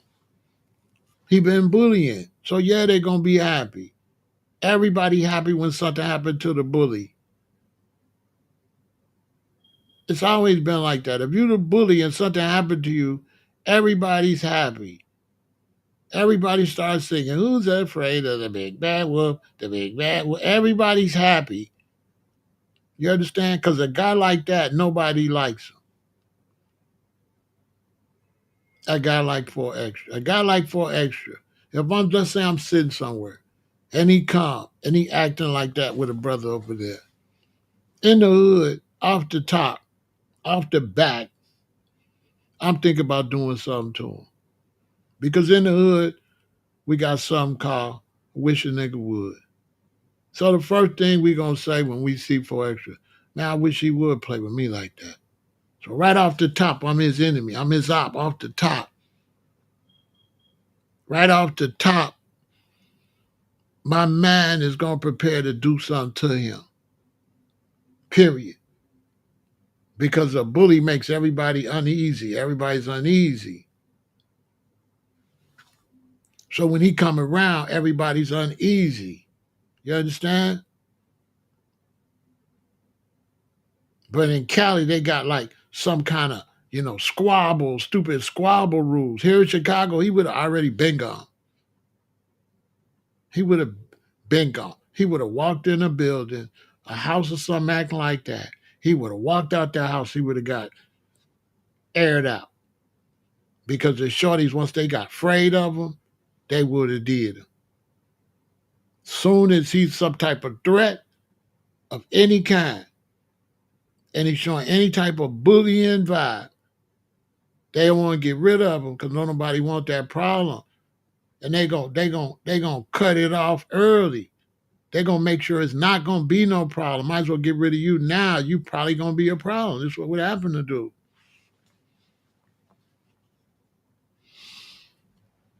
That's what would have happened. So it, that's why so many people's teasing him, blowing his hand off. Hey, you talking about you gonna throw it on somebody and blow up? These I'm gonna blow some N words up. So now when you blow yourself up, yeah, everybody gonna tease you. Now bad things can happen to anybody. Bad things can happen to me. I could fall down the steps and break my hip. But but that'll just be an accident. But when you're out here promoting violence and promoting hate and threatening people if something happened to you, that's different.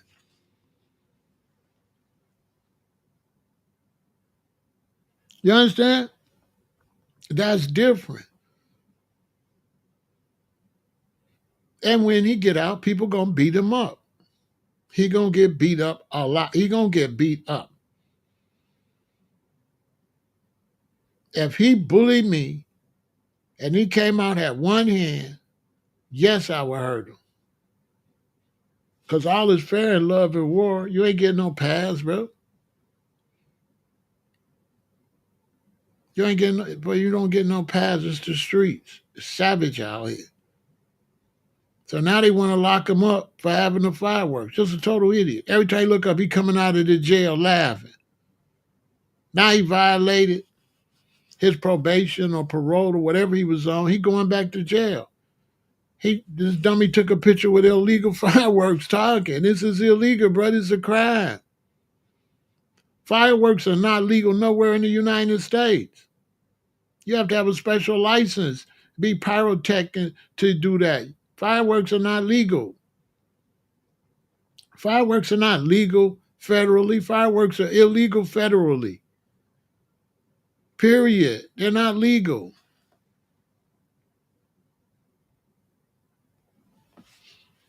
Yeah, he gonna get beat up. He gonna get beat up a lot because he was walking around bullying,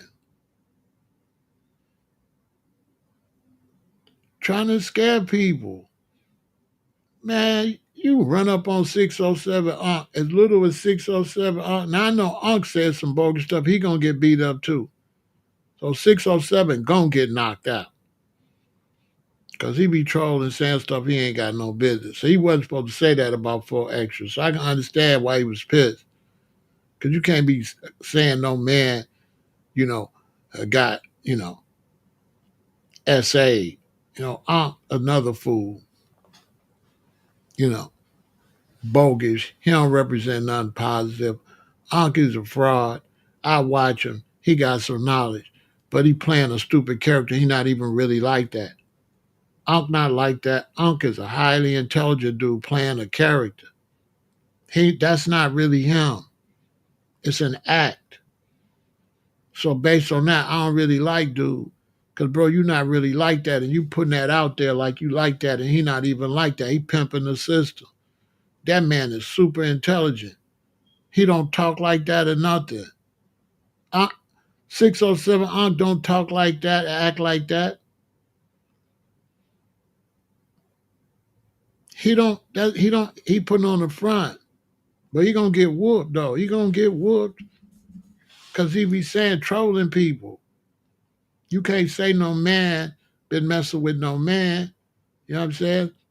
So 4Extra had every right to knock him out. Because you said that about that man. You weren't supposed to say that about that man like that. So he wasn't bullying Unc. Unc said that man said something sexual about that man. Unc played too much. You know what I'm saying? He just gonna be 7 Unc. Cause somebody gonna knock the 6-0 off him. I'm telling you. He need to shut up and just stick to that wild stuff he be talking and leave people name out his mouth. You know what I'm saying? Before they knock them 5 dreads out his head on everything I love. He be going too far. First I was watching him, I was like, dude got some knowledge, but then I seen it was a skit and I seen he was a fraud. They just pimping. Just saying crazy stuff. You know what I mean? Then when he started saying stuff about people, I said, okay, he didn't cross the line now. Why is you talking about what somebody did to this man sexually? Like, bro, what? What that got to do? Man, stick to whatever knowledge and stuff you be kicking. That man had every right to be pissed at him. If you know what he said about that man, you can't say that. Then he say gonna stick a carrot in him and all this. You see what I'm saying? I'm gonna get whooped out in Cali. It's just a matter of time. Man, let me tell you something. You say that whether it's true or not, you gonna get whooped. Period. If you tell the truth about me, but it ain't none of your business, and you said it in a way to hurt me and the media, you gonna get hurt. Period. It's a thing called mind your business. That's what that called. That called mind your business. Plus, that shit wasn't true. You know, that was make believe. You know what I'm saying? Ain't nobody put no carrot in that, man. Anybody believe that is crazy. Anybody, and then when the man comes, you talking about, I'm sorry, I'm sorry. If you said it was true, stand on it. When he ran up on backtrack and say he was sorry, bro, if it's the truth, stand on it. That wasn't no truth. Get the hell out of here. How many black men you know somebody putting a carrot in them? Is we real anymore?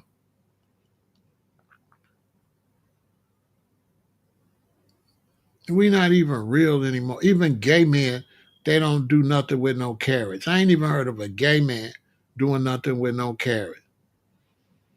Because you can go to the sex shop and buy stuff. So why would you use a carrot? See what I'm saying?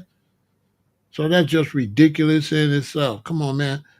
Just saying anything. We got a whole boys' town in Chicago, a whole gay section. They ain't doing nothing with no damn carrots, bro. You just trying to be funny. Y'all know damn well ain't nobody put no carrot in nobody. When you ever heard of that? See what I'm saying? I'm the realest nigga alive. You know what I'm saying? That man say some real stuff. Don't come saying no fake stuff. You know what I'm saying? We would have believed a cucumber. You know what I'm saying? We would have believed a cucumber, but we wouldn't have believed no carrot. Nobody would believe that a carrot.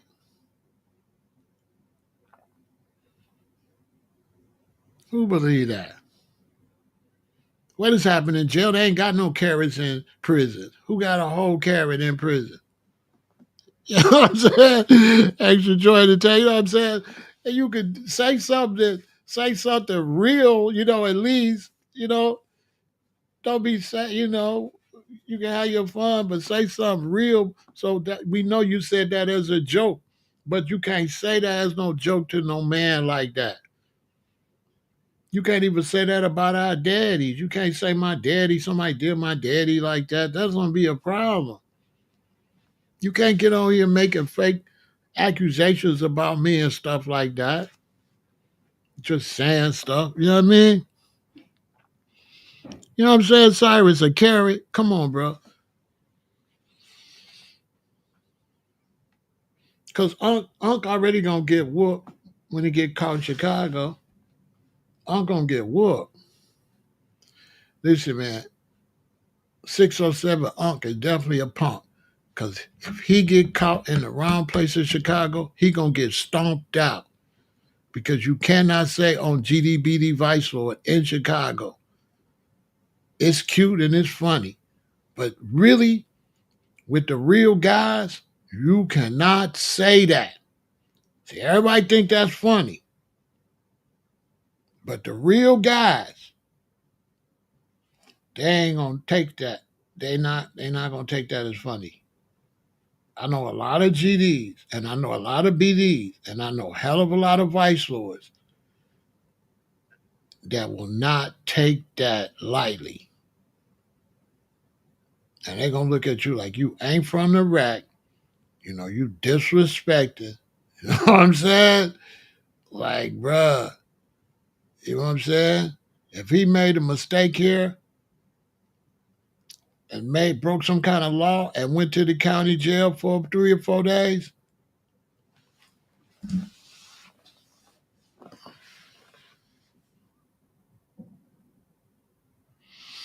know what I'm saying? You know what I mean? Four extra joint entertainment. Four extra is a man that didn't go to school and been out of juvenile detention in the prison his whole life. That live in a gang infested neighborhood where he was on gang. And then if you young and you go to the county jail, go to prison, it can really ruin your life. And so when I went to the county jail, I was in there 4 months, but I was already 40 years old. But the gang culture in there, if you young, will definitely ruin your life. Because from the time you go in there, it's gang every day, all day, 24/7, 365. It's gang. Everything is gang. Everything. In Chicago. So I can imagine LA. Everything is gang. Everything. There's a table for the 6 to sit at. There's a table for the 5. You can't, when I was in there, you can't play with the 6. So if you were with the Vice Lords, if you were Folk on Us or Vice Lord or Blackstone or Latin King, you can't play cards with no BD or no GD or no Latin Disciple. You bet not. You cannot play with them, period. Because they say if you play with them and one of them call you a B word, the whole deck could go up. See, if I'm a four corner hustler and I play cards with the BDs and then they call me the B word, then it's going up. Because the 6 is under one group of rules and the 5 is under another group of rules. And then the 6 is under 2 different rules too, because the BDs is up under the Star David, but the GDs is under the devil. They under the pitchfork. So they not even the same. So even if because they got to sit together, they not cool because one of them is the devil and one of them represent God, basically. Because King David started reading about David in the Bible. So he didn't want to be under the rakes no more. That's why I never was a GD. All my friends was GD, but they was up under the pitchforks. And I said, man, I wasn't finna be under no pitchforks. Me and the devil is enemies. You know what I'm saying? I'm trying to unalive the devil, so I'm gonna be under somebody I want to unalive. So I couldn't deal with it. You know what I mean? Good to see you, Robert. You know what I'm saying? So it's like, I don't go there, they gonna whoop dude. They're gonna be like, what's up with that? They gonna say, what's up with that GD BD Vice Lord shit you talking? Straight up. Because you gotta understand, if we go to the county jail, the first thing you think about is the shorties. But you gotta understand that it be OGs in there that violated parole. So you got dudes that been in a penitentiary like 20 years, 10 years, 30 years, and they got out and they violated the parole. And then now they got to come to the county jail to go to court before they get sent back to prison. So you on the deck with big folks or big mo, or you know what I'm saying? Dudes from the prison. And they're going to be high ranking and whatever they say, go. So now you over there saying that, and Big Mo or Big Lord going to be like, you know what I'm saying? Some 5-star Universal or something, or a Gov or something. See what I'm saying? And they're going to be like, you know what I'm saying? They're going to tell the guys to whoop you. They're going to, man, you cannot play with that. This is not, I don't know, you know what I'm saying? You can't play like that in LA or Chicago. You cannot play like that. I lived in LA. You cannot play with the Crips and the Bloods in LA. Okay? Because there's OGs out there. And what you get away with the shorties, when the OGs catch you, they got a whole different attitude. They lived this, they built this. It's different from the shorties that got in it than the ones that was there, the originators. Boy, they ain't gonna hurt dude for that. You cannot say all that. And talk about here blood. 607 is some blood from Bro, how you a blood, but you constantly saying BDGD, bro? You know what I'm saying? So his day coming anyway. Because he playing with something he shouldn't be playing with. For all you young brothers out there, leave that gang stuff alone. Don't talk about it. Don't mention it. Don't say nothing about gangs. Nothing. Okay? Don't say nothing about gangs. Period. Don't do it.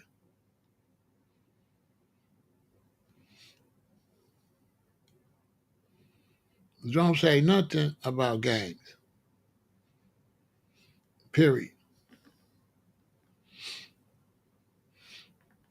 If I go to county jail or Illinois prison, they're going to call me Pharaoh because the fin ball is up under the pyramids.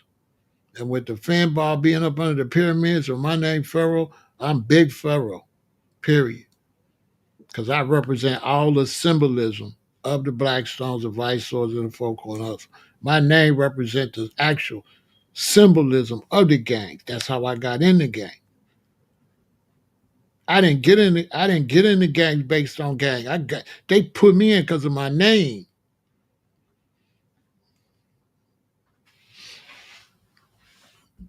I'm like honorary. I'm not like everybody else.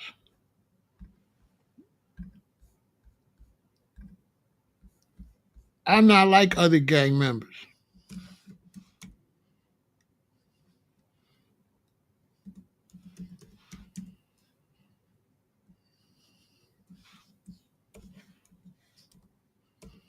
I'm honorary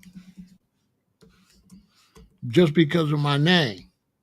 When my book come out, it'll explain all that. I didn't pay no dues like the other brothers. I didn't pay no dues like that. That I came in another kind of way. Only because of my name. It's the only reason. You understand? Because when I came to the county jail, I said my name was Pharaoh. They was like, "What up, Pharaoh?" They didn't pay it no attention. They didn't pay that no attention. They was like, "What up, Pharaoh? What up, Pharaoh? Pharaoh, Pharaoh." It's not till they called me for court and they said Pharaoh, and that's when the guy say, "Your real name Pharaoh G?" And I was like, "Yeah." And when they seen my real name was Pharaoh, that's why they said, "Oh," you know what I'm saying? That's when they took interest in me because they're like, "That's powerful," like that. You understand? Because you got to understand the fin ball and that side. You see the pyramid? See what I'm saying? So it's all connected to Kemet, which y'all call Egypt, right? You understand? It's all connected to Kemet. So when my name was Pharaoh, then I got the dreadlocks. Nobody had dreadlocks back then. Nobody had dreadlocks when I got arrested. The only people they knew with dreadlocks then was Lil Wayne and 2 Chainz. So I'm like the king of dreadlocks too. Facts in Chicago, yeah, I'm like the top. For Black American, yeah. Foundational Black American dreadlocks, I'm like the king of that shit in Chicago. All them shorties, the first people, all them Chief Keef and them, all them, the first person actually seen with dreads? Me. Walking around through O Block, going to pick up my daughter up there at Dulles.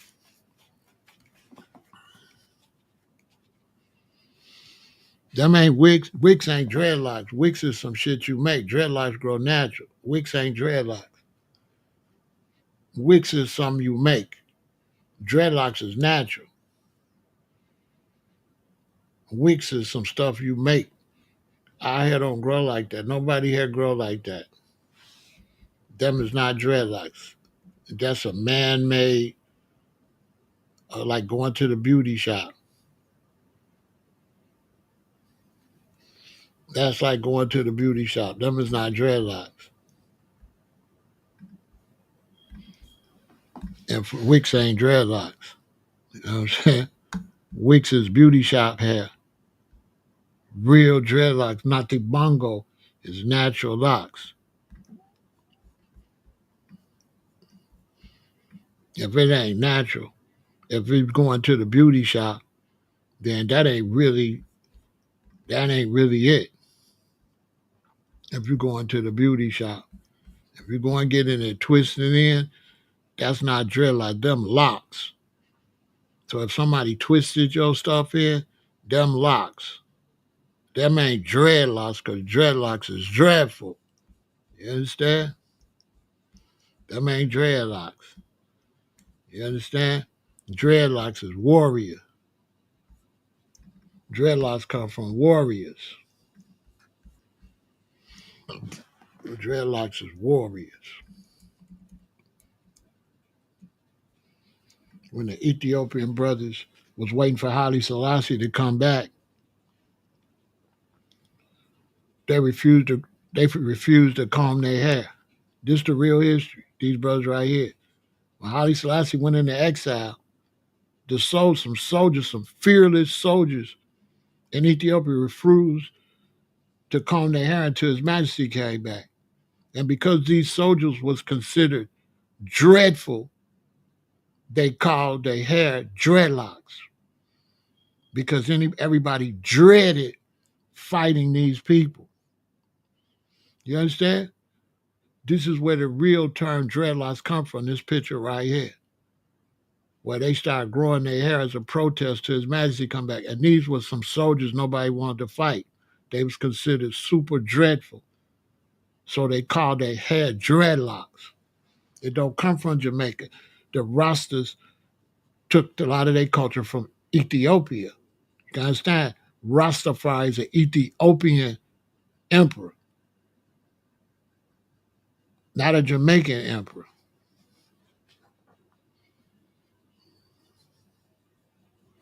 You understand? So these are the brothers that they named dreadlocks after because they was protesting. So they stopped combing their hair. And nobody wanted to fight these dudes right here because they said they was dreadful. So they called their hair dreadlocks. That's the real history of the term dreadlocks. A lot of people, they don't study. They be in the culture, but they don't be of the culture, so they don't be knowing, you know what I'm saying? The culture. But in Chicago, I'm like the king of that. Point blank, period. I'm the interface for Black Americans with that whole thing. You know what I'm saying? That's a fact. Anybody told you that? From way back, 1978. See, it's me on my mama couch. See what I'm saying? This is me on my mama couch. This is probably 1980. Because my hair look about almost 2 years old. So it's probably 1980, you feel me? Think about how long ago that was. It's only a few of us had our hair like that in Chicago. You know what I'm saying? I paid a lot of dues. Yeah, I'm original. I'm original. Matter of fact, I can even show you a picture 1970. This probably 1979 when they first started. They're about a year old. 1979. You know what I'm saying? So I'm like the interface of all that. You know what I'm saying? Like really one of the first like international foundational Black Americans. You know what I'm saying? I'm like one of the first on an international level. You know what I'm saying? One of the first ones really mingling with the Africans and all the brothers from the islands. See, that's me down there trying to see if I can stop the baby from crying. You see, these brothers up here, they from all over the world. You know what I'm saying? Rest in peace to Dennis Brown. You know what I'm saying? So now when I came back from my travels, and I was back in Chicago,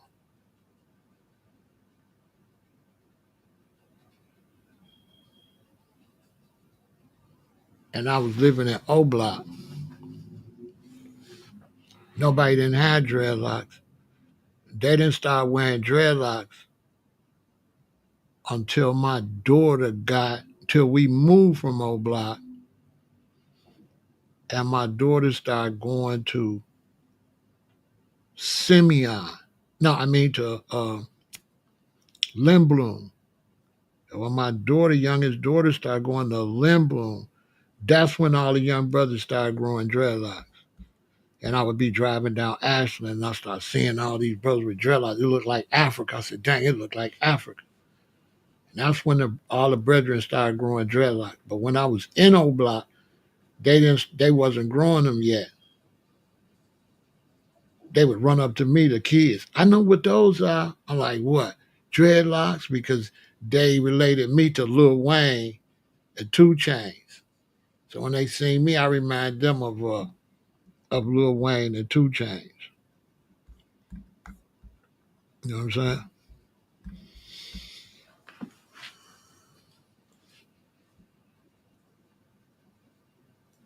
So I was kind of like a mascot kind of. The brothers in the county jail, like, Jamaica, come here. I'm like, I ain't from Jamaica, man. They're like, come here, Joe. Where you from? I'm like, I'm from Iraq. I'm from right here. Oh, hell no. How long you been growing your hair like that? So it was like they was tripping because ain't nobody in the county jail had dreadlocks in 97. And my shit was all the way down to my thighs. So it's like, hell no. You ain't no Jamaican? I'm like, no. That was the first time they met a Black American with dreadlocks in the Cook County jail. All the guys will tell you.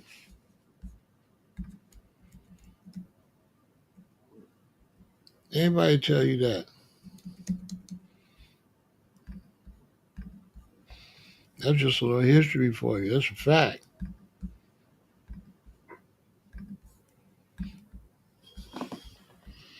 That's an absolute fact.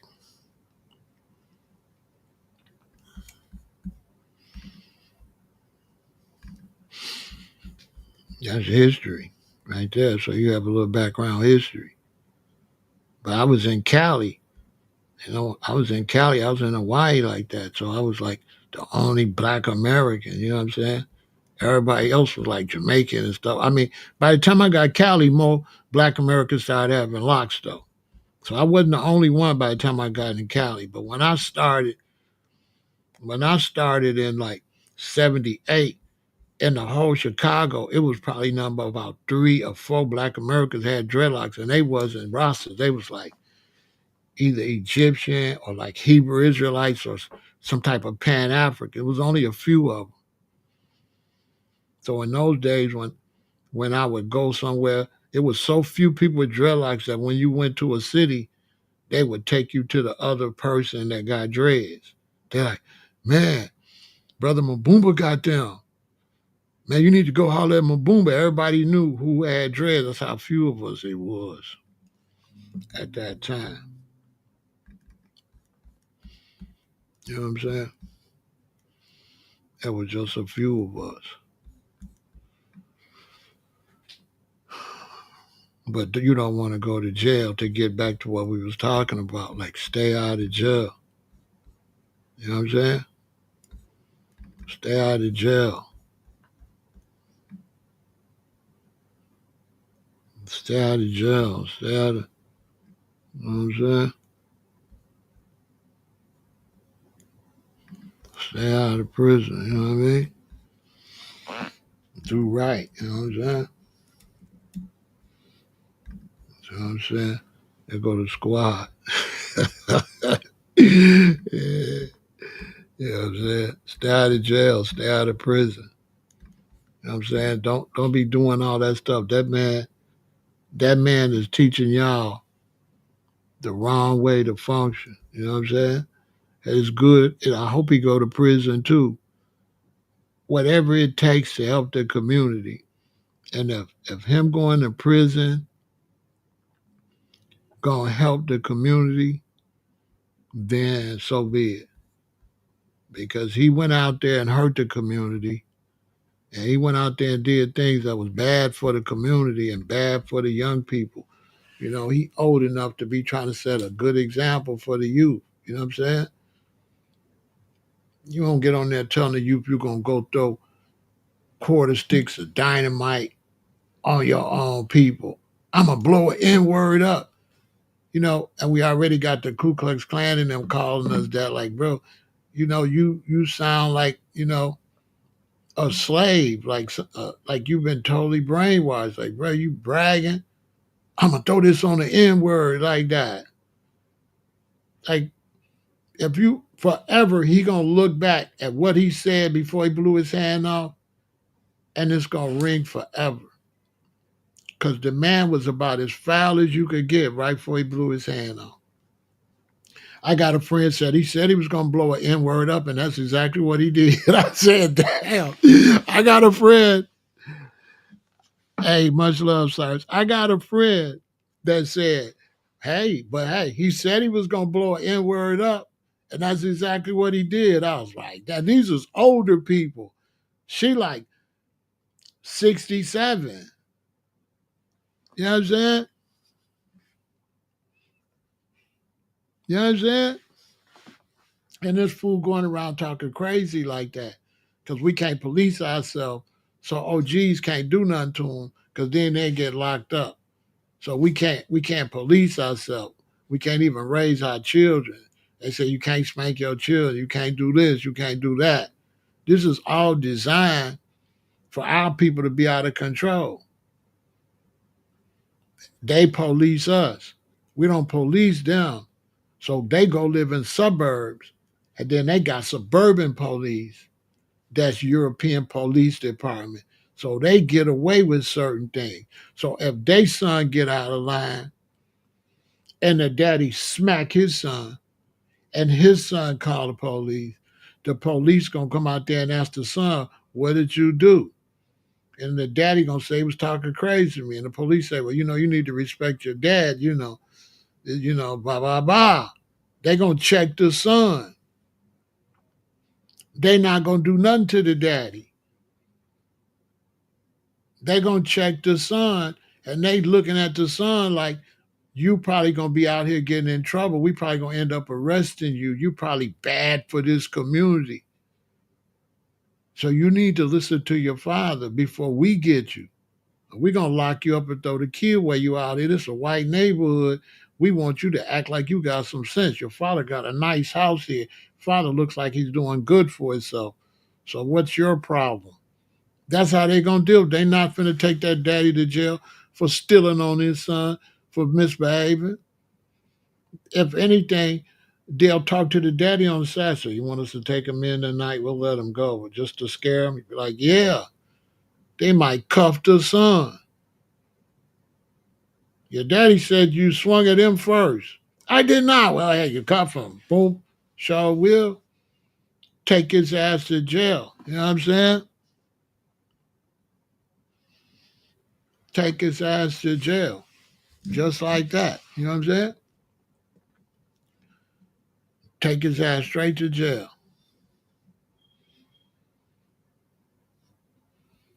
So, he's just an example of babies having babies and our young women getting pregnant when they still girls and don't know nothing and ain't qualified to raise no child, right?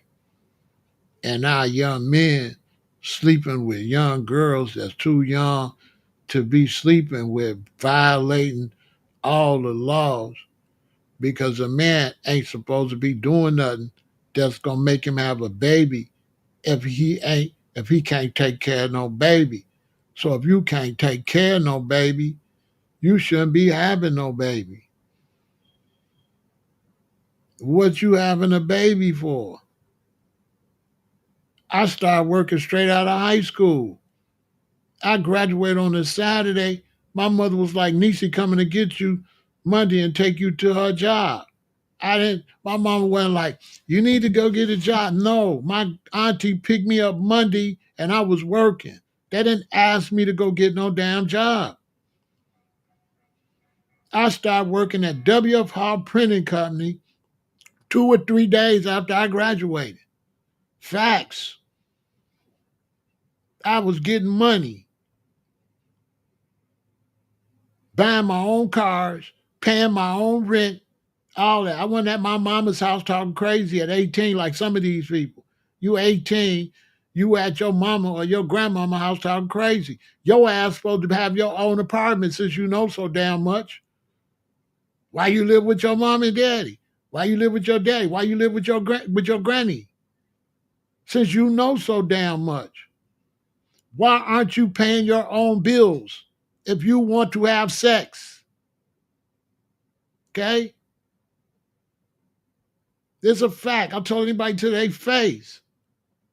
I had a job, 18 years old, paying my own bills, bought my own Chevy, got an apartment immediately, $250 a month immediately. Me and my girlfriend got our own apartment. I was not at my mom and daddy house talking crazy in their house. Okay? I went and got my own house. But now we got a generation, you 18, 19, you all up in your mom and daddy house talking crazy. You all up in your grandmama house talking crazy. You want to talk grown, but can't do nothing. Ain't got no job. You a man, you done got this girl pregnant and you ain't got no job. But you having sex with no condom, no protection, and get her pregnant knowing you ain't got no job. She let you get her pregnant knowing she ain't got no damn job. Now she want to sit up in her grandparents' house with a baby and talk grown in somebody else's house and talk grown. And then the system won't let us chin check you and knock your ass out and stomp you out. System won't let us do it. System won't let us put you in your place. The police protect you being a loser, protect you being negative. These young brothers supposed to know don't put no baby in this world. They're supposed to know that. What is 4Extra doing with a baby? And he's dumb as a goddamn rock.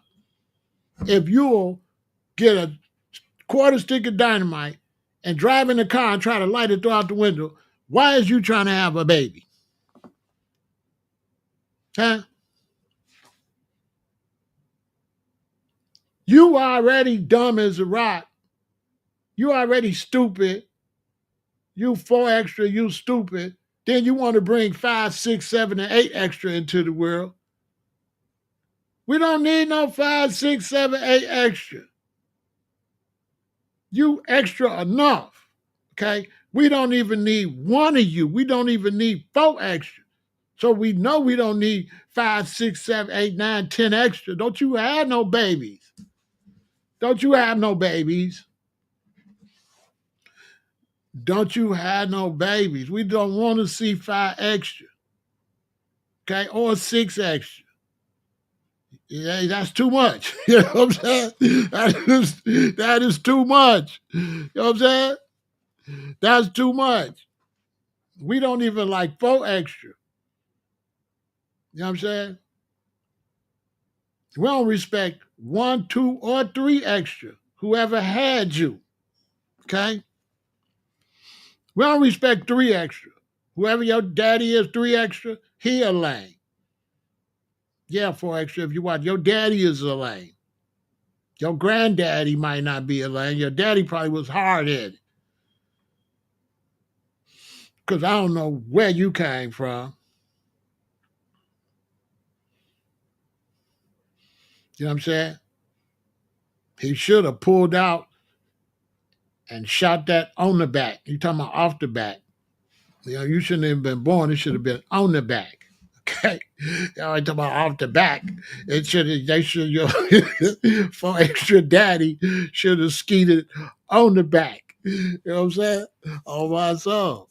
I'm not worried about you, boy. This is the rack. We don't fight. I don't care nothing about you. You know what I'm saying? It should have been on the back. Yep, his daddy should have been on the back. He shouldn't have never put that up in there and had that baby. And they couldn't raise that baby, raise that stupid ass baby. You just don't get stupid like that, boy. You've been stupid your whole life. That boy didn't just turn stupid. That boy been stupid his whole life. He one of them kids you tell your son, don't play with him. Don't let me see you with that little boy. You know what I'm saying? On the fact, man, I don't care nothing about dude, man. It's Chicago, man. He would have been, first off, he would have been unalive years ago in Chicago. He would have been out of here. We don't squabble. We don't squabble up. We lay motherfuckers down. So we don't squabble. We never would have squabbled with dude. We were pop dude. I'm 67. He wouldn't want no smoke with me. I wouldn't squabble with dude. All that hollering and shit. But we not doing none of that. Nobody care nothing about that weirdo in this black community. He ain't got no rank and file. He ain't got no rank and he ain't got no file. He's a disgrace to the black community. There should be revolutionary court martial, detained and locked up on a revolutionary disrespect. He's against everything the Malcolm X's and the Fred Hamptons, with nobody respect dude. Dude is an enemy of his own community. He rode around with dynamite, threatening to throw it on black people. Facts. He said he was going to blow up an N-word. He was going to throw it on his own people. That's what he said. Now, if you wasn't standing on him for saying that, why would I listen to you telling me to come on? You should have told him to come on.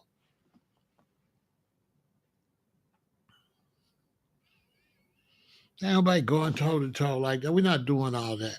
Respect the community or get the hell out of here. You know what I'm saying?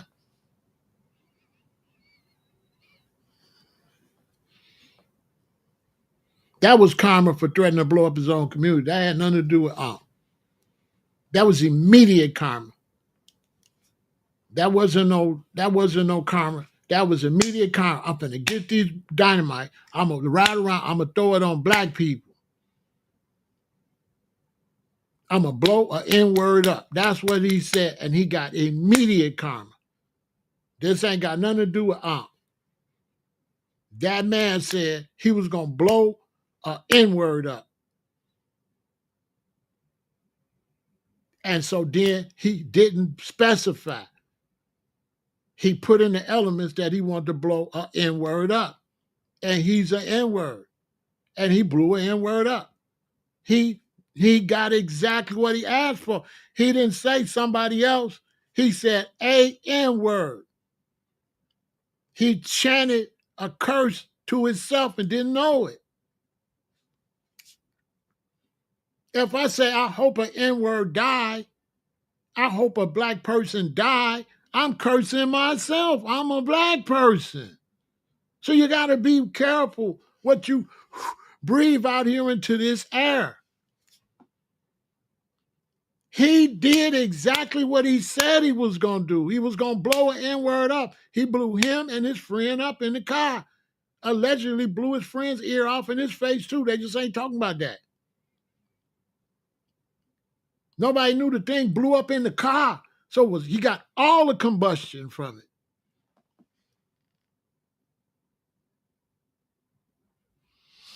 They ain't contributed to the channel either. I need to make Extra Joy a moderator because they don't be sending me no money, but they know damn well YouTube ain't gonna give me nothing. Okay? YouTube ain't finna give me nothing. They're like, boy, we don't want you over here helping black people. We don't want you talking against the system. We don't want you telling people not to eat our food and all this stuff. No, you gotta go. Can his friend sue him? No, because you was driving him around to throw this shit. He told you he wanted to throw these. He jumped in your car. You drove around with him. Okay? No, you got nothing to stand on. You the one took him to do the crime. If it was a robbery and you drove the car, you gonna get the robbery. His friend is a part of the crime. He was supposed to say, no, dude, you can't do that in my car. No, he was going to let him do it. He sat right there. Yeah, go ahead, throw it, blow it up. Boom! You know what I'm saying? Basically, he added to the crime. Basically, see, for me, it's just 100% foul. I'm never going to say I'm going to drive around and blow one of y'all up. For me, that's a heinous statement. I'm never going to go get nothing and say, I'm going to ride around and I'm going to hurt a black person. Like, I would never say that. That's just something I would never do. I wouldn't even drive around and say, I'm going to go tear up a black person's car. Let's go bust some windows in the black community. Because I ain't going to even go do no white people like that. So why the heck would I do? I'm not finna go, oh man, let me go in the white neighborhood and blow some white people up. Let me go into China. I'm not going to do nothing like that. That all's crazy. But to say you're going to ride around and blow an N-word up, bruh, this dude foul. He got a blessing because he's supposed to be unalive, really, for that egregious mentality. He not supposed to be here. That was supposed to be his last words. But he got something righteous on his side. Some trying to save him. Some trying to feel like, maybe something feel like if he changed, he could change a lot of young people that's on the wrong path. He could take this now and he could use this to undo all the crazy stuff he did. That's why you don't see me over here talking about doing crazy stuff. You don't see me misleading y'all, telling y'all to go jump out no window and do no crazy stuff. I try to tell y'all to do some righteous stuff. I'm not finna go and set no bad example out here. Show y'all, watch this. I'm finna go out and smack some black dude. I'm finna go out here and fight with some black dude. I'm finna troll black dudes. I'm gonna troll this dude account. I'm gonna talk about this dude every day, another brother or another sister on social media. Y'all don't see me do that. Even if they do something foul, I'll say something one time and I'll let it go. I don't try to trash them like that. You don't see me doing video after video about no brothers or no sisters. Even if they did something wrong, I'll speak on it one time and I'll move on. I don't turn it into hate like that, my own people. That man foul. That's the only reason I wanted to talk about it. I wanted to talk about it because I feel like saying this also help people. The man was foul. If he blew his whole arm off, that's what he would have deserved. He got everything he deserved. He wanted to blow up an N-word. He considered himself an N-word. So he blew up an N-word. He accomplished he blew up two N-words. He accomplished his goal. How could you tell me I shouldn't say he got what he deserved when that's what he said he wanted to do? He wanted to hurt a black person, so he hurt two.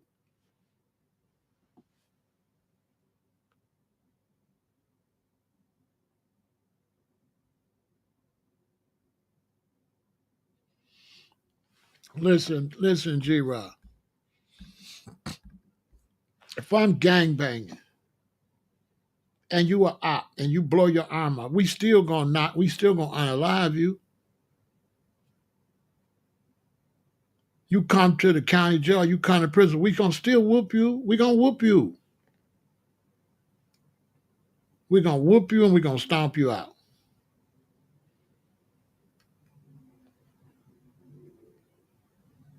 That's why keep your sons and your daughters and stuff out of gangs. Gangs is not the church. Gangs is not forgiveness and love. Gangs is gang, banging. Gangs is not nothing positive like that. Gang, that's not positive. Gangs not positive. Gangs is criminal organizations. It wasn't supposed to be, but that's what it is. Gangs is the root word of gangsters. It's not nice like that. I tried to, when I was in the county jail, I cleaned it up the best I can.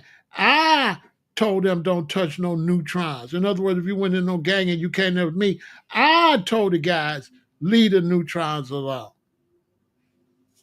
But if you got the wrong leadership in there, they gonna beat you up and take your commissary and all that. It's gangs. It's uneducated brothers. It's brothers that's angry because of their childhood. It's brothers that had hard life. It's brothers that watched their mama sleep with various men. It's brothers that mama brought men in there that disrespected them when they was kids. It's them, shut your little stupid ass up and get out of here. Some man they mama sleeping with, talk to them crazy. These are the affected people in our community. The gangs. The gangs of people that soldiers like me, we would have to capture them. We would lock them up in an area when we would deprogram them and then we would reprogram them. These are the trouble in the community. These are the uneducated, the dumbass ones. They dumb. Our people have gotten extremely dumb from the 80s on. Them ones in the 80s, they didn't get raised like those of us born in the late 50s and the 60s and the early 70s. Them ones in the 80s, they lost. Parenting had disintegrated because those ones that raised me, they came from the South.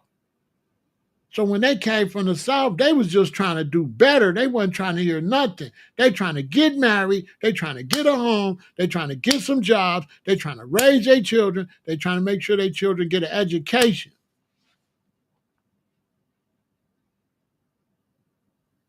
And in that group, there was a few that when they went to the projects, they stayed. See, all of them went to the projects. All of them went to the low end. We was on 55th and Stewart when I was born. Then we moved to 77 Princeton. And the black folks that work hard end up in Maple Park, Morgan Park, 95th by Oakdale Park. They got homes. And the losers, the few that didn't want to do no better, they stayed in the project. And then them few that didn't want to do nothing on the west side and the low end and stuff, they start having babies too. So they start producing a bunch of fucking losers. So now we got half of the black people producing winners, and really 2/3 of the black people producing winners, and we got 1/3. Well, that's too big of a number too. We got 3/4 of the black people, because most of the black people producing winners, and we got 1/4 producing losers. But when losers keep producing, you get more and more losers. And then these losers start to mix in. So now you a young man, you meet a girl, you like her, If you was born earlier, she would have automatically been a winner. But now there's a whole bunch of new losers. So you meet her, you only what? 18, 19. You don't know she a loser. You don't know her family losers. All you know is you like her. And then you get with her and get in a relationship. Just when you find out that them niggas that her relatives is a fucking losers. Her mom and them ain't shit. But you know what I'm saying? There's no way for you to know that. So the only thing protected us from that is when our children start dating in college, because now they're dealing with winners. But if you was just dating just in the community, just in Chicago, you're going to end up with a mismatched family. You're going to be from one family, and then your baby mama going to be from another family. And them niggas ain't going to be shit. But there's no way for you to know that because this is new. This is just happening. And then every year after that, it gets worse and worse and worse and worse. Till now, damn near the whole club is a bunch of weirdos and nuts. Now, the people that's really doing something had to move off and buy homes out in white suburbs. So then the black community went down because the ones that want to make something out of themselves, they had to leave. They had to leave. Or they had to go in little pockets. In Chicago, you still got pockets where it's a lot of working black people trying to be successful. Then they have to start sending their children to special schools. They can't send their children. That's why my parents had to send me to a Lutheran school. They couldn't send me to a public school because it was starting to be more and more and more losers, more and more gang violence, more and more drug use. So they try to separate us and send us somewhere where we wouldn't be around that. So I was able to not be in the hood over there at the park on the next block. I was able to be doing other things. I was able to be over on 95th with my friends in 95th. I'd be able to be with my friends around 87th. I didn't have to just stay in Maple Park where it be just around that same neighborhood where more and more losers started to grow and grow and grow and started to create gangs and gangs and started to get the younger generation on drugs and create more losers because these losers will take the decent children and get them addicted to drugs, right? And turn them into losers. You understand? Because they'll start selling, C and H, right? And bring more people down. They'll hang out with your son and start drinking, and then your son keep drinking with them. Then your son turn to an alcoholic. Your daughter turn to an alcoholic. Your daughter end up on pills. So they start to bring your neighborhood down. Your daughter walking around, and some loser motherfucker talk to your daughter. She little. She don't know he a loser. All she know is he cute and he like her. She ain't old enough to know this ain't the dude. So she gonna get with the dude. It's not till later that you find out him and his whole family is trash. His mama ain't nothing. Ain't none of them nothing. I had to threaten mamas and shit over their sons before and let them know I knocked their son down, knock you down too, you know what I'm saying? But it was a situation where we couldn't identify the losers. They dress like us, they move like us, we couldn't identify them. But when we didn't have a bunch of losers, we didn't have to be picky like that. Everybody was from the South. Everybody mostly was a go-getter.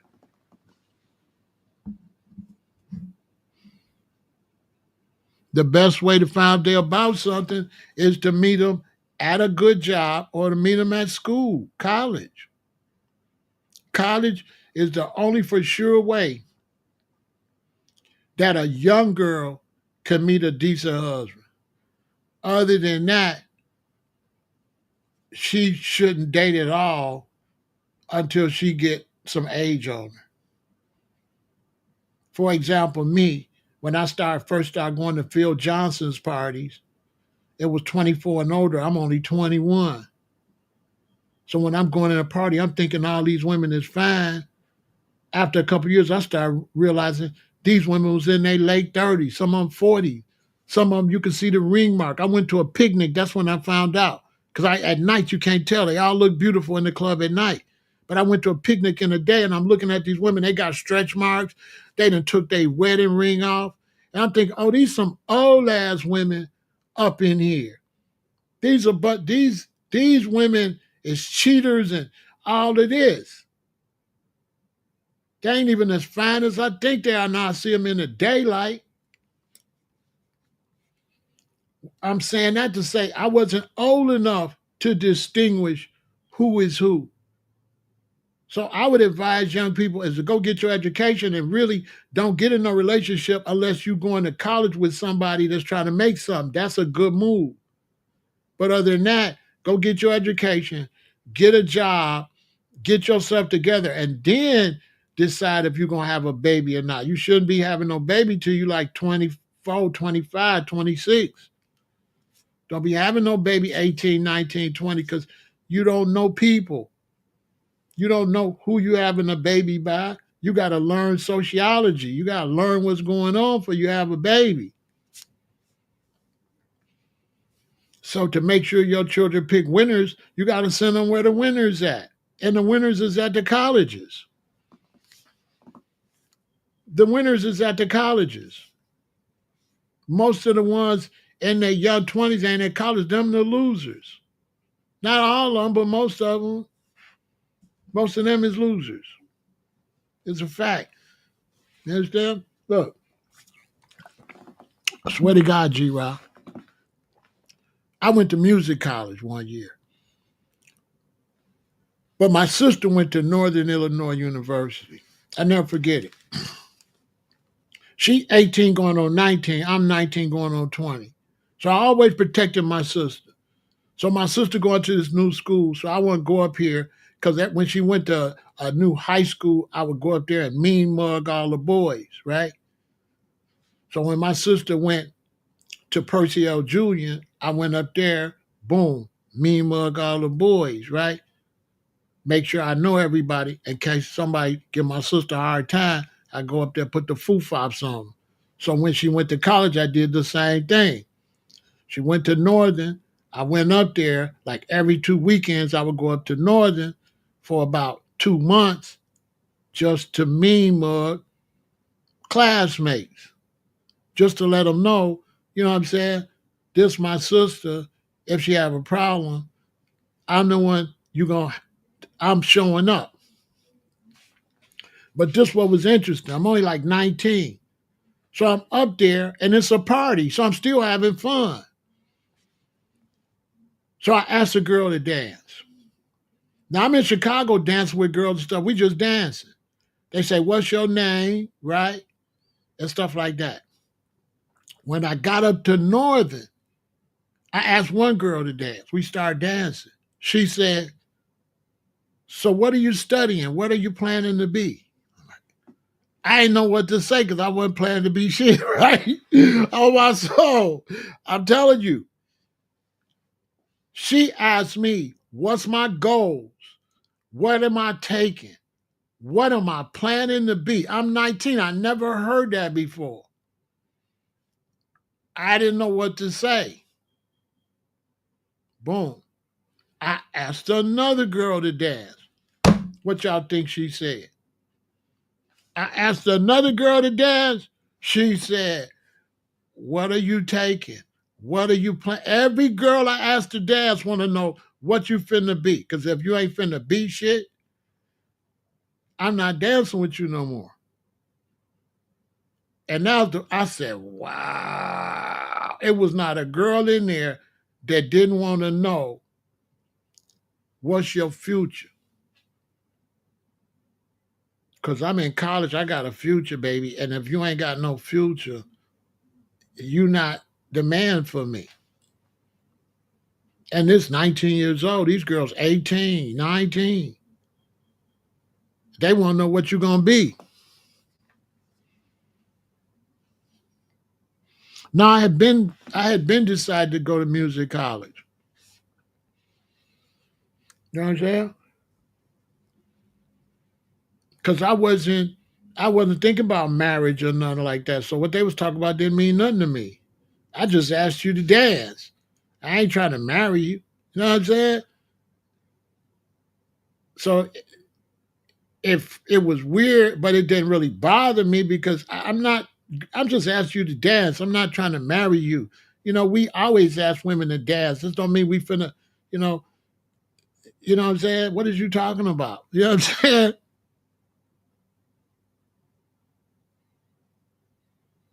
Then why I didn't tell him that? Because I don't know if I had decided to go yet when I was up there. I'm not sure if I had pulled the trigger to go. I might have been already working for a stock exchange or something. Because you got to understand something that at that time, G-Rock, college wasn't necessary. See, college wasn't necessary in 76, 78, 79.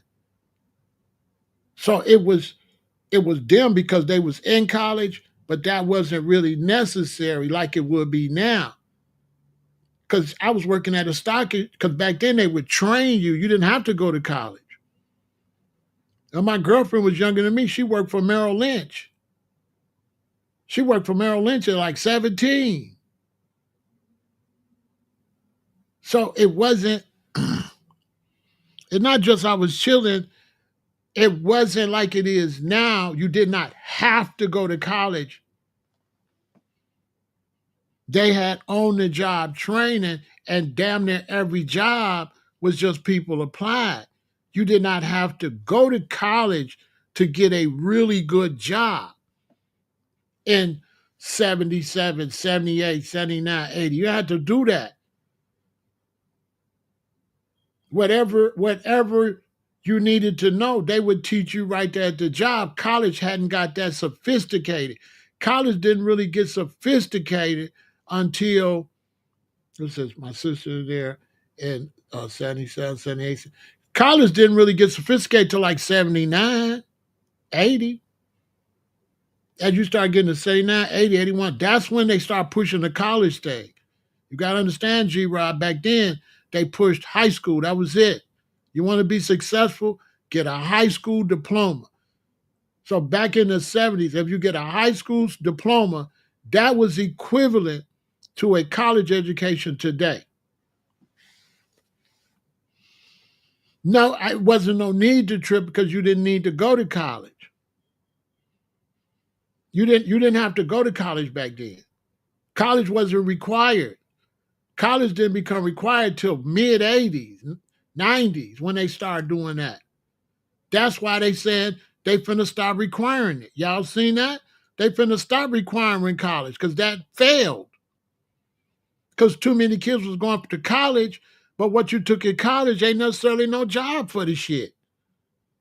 Too many kids took class at college. By the time they got out of college, that field and went out of business.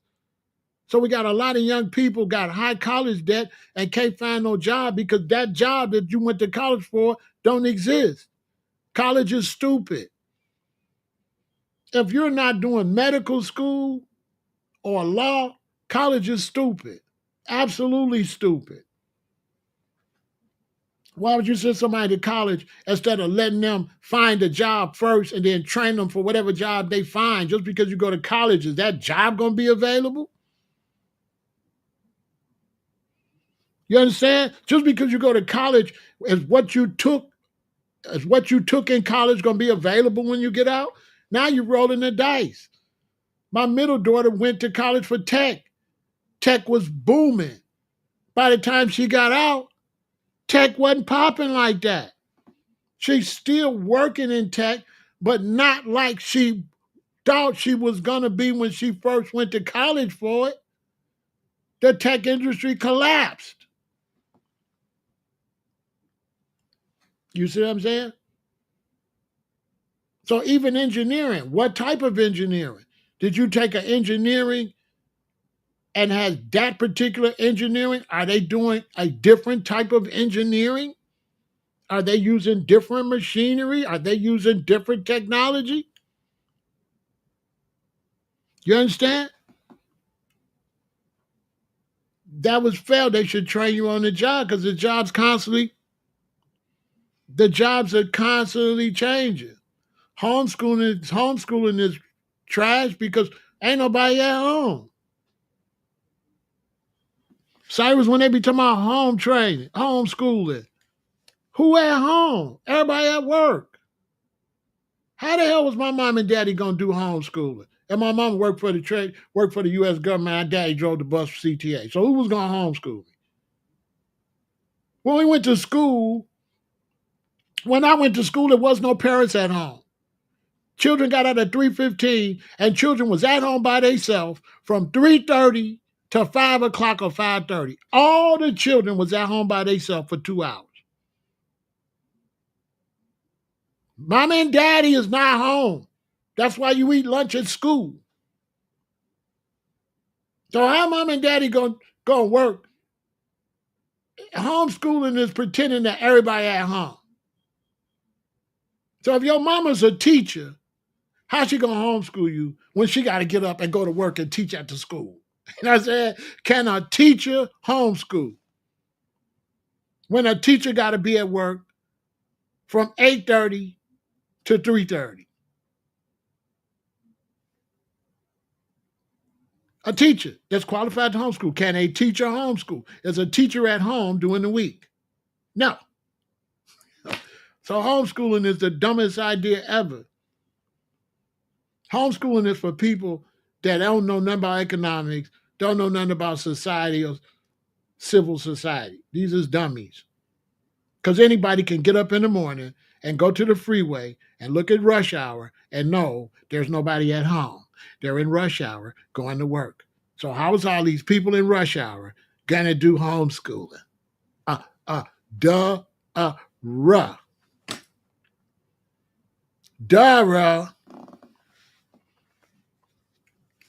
Duh, ruh. How is all the people in rush hour traffic go to homeschool when they're all on their way by the thousands to work?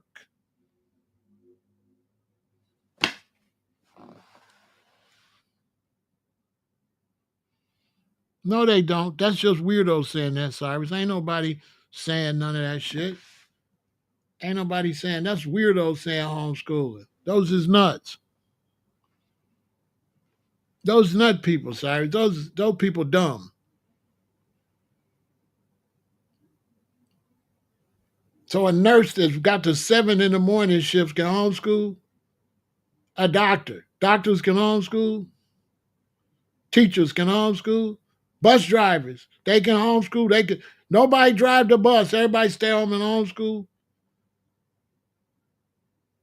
Everybody in these cities that work in the day to keep the city running, they can homeschool. When you see people, Cyrus, say homeschool, these are dummies, bro. These are people that couldn't run no business because they can't think nothing through.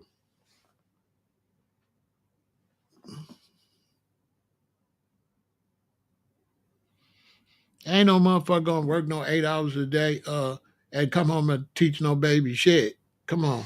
I'm not working all day coming home and homeschooling. I'm finna come home, fix y'all some dinner, get y'all school clothes out for tomorrow. You know what I'm saying? The school teaching. What do you mean? You heard of graduation, right? High school graduation, right? College graduation. They learn at school.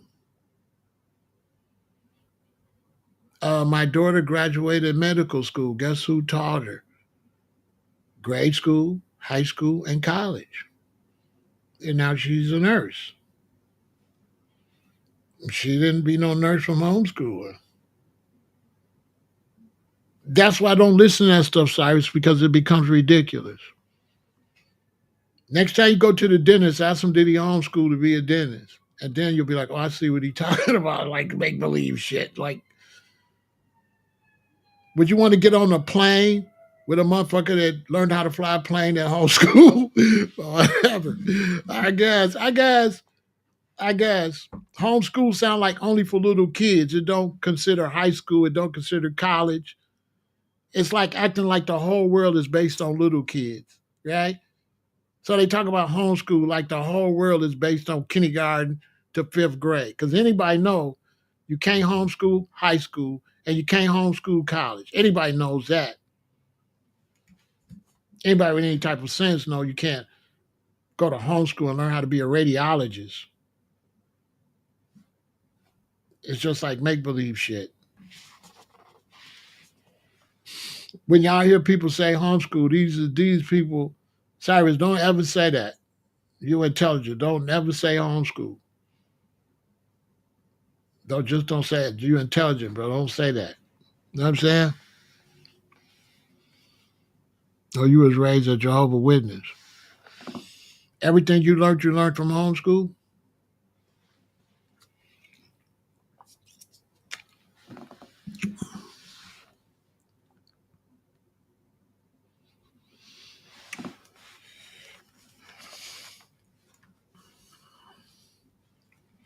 Like on our block, the only women was at home was Miss Smith was at home, Miss Johnson was at home, Miss Stokes was at home.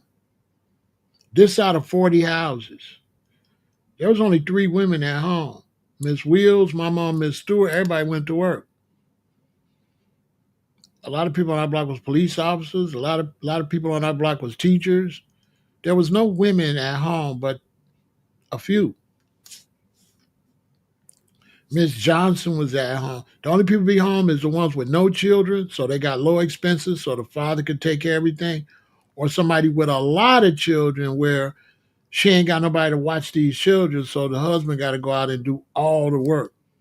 But in most black families coming up in the 60s and the 70s, both parents worked, so they would have more money.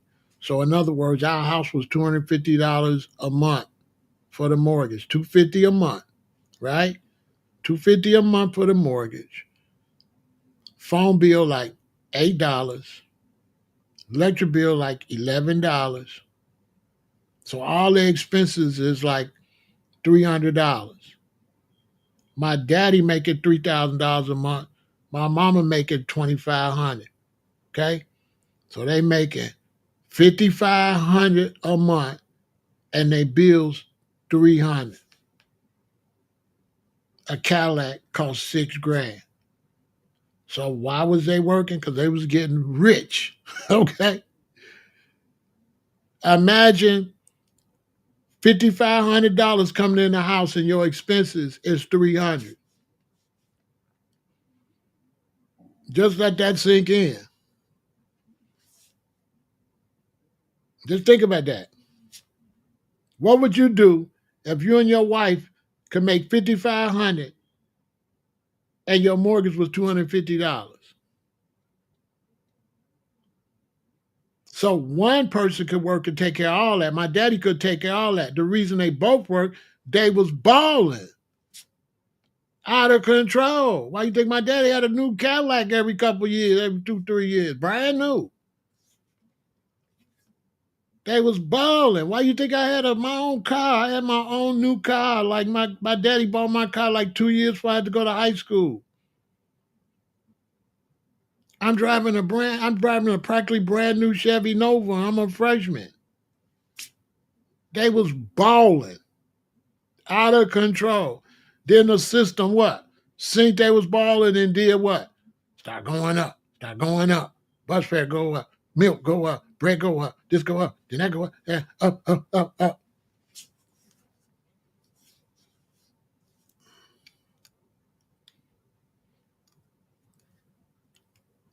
They wasn't working just to work. They was getting middle class was like baby rich.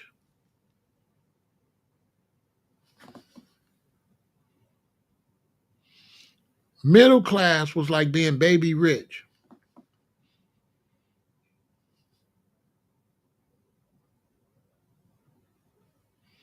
Okay? Middle class when I was growing up was like being baby rich. I had so many clothes I couldn't even find them. My closet, my daddy had to put steel pipes. You know how you got wood in the closet? They had these wood round sticks like that hang on the thing. My daddy had to put metal because ours was breaking because we had so many clothes. I had so many clothes I couldn't find them. My mom had to go come and find them. I can't even find my pants I'm looking for. I got that many pair of pants. I got that many clothes. So I was wearing tailor-made clothes in the sixth grade. In the sixth grade, I'm wearing tailor-made suits. I wore a tailor-made suit to prom, custom made, not no tux. That's how much money they had. We was in everything. My sister was in modeling, dancing, you name it. By the time you get to the 80s, now middle class was just a little bit above poor. All the factories closed down. Even the book factory I worked for, it left. My auntie had to go back to school and become a nurse. Her job left. All that seniority she lost. Back in those days, you can go and work for a factory. You can start at 18. And every year you get a raise regardless. So if you work from 18, by the time you're 28, you're making a lot of money. Because they would give you more money no matter what. Because they was paying you like you own stock. So as the company made more money, the employees made more money. It was like dividends. That's how it used to be. You didn't have to, you see these TV shows where you go ask the boss for the raise. That was downtown. Them officers started cheating people. But at factory work, bus drivers, stuff like that, you don't ask for no raise. You get it automatically.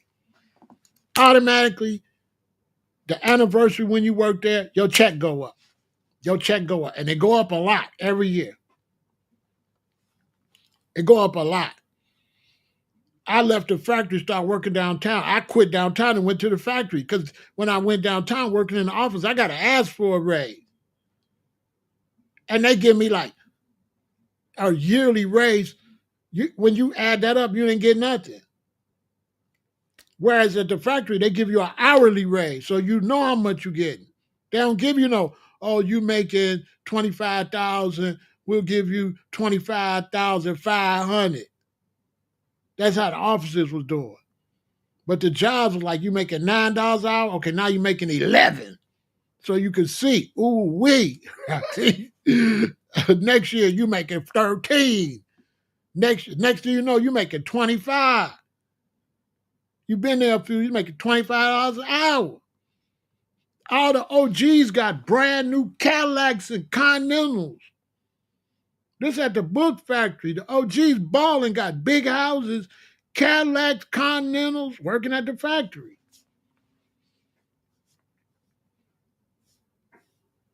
Facts. That's how it used to be. America should stay like that.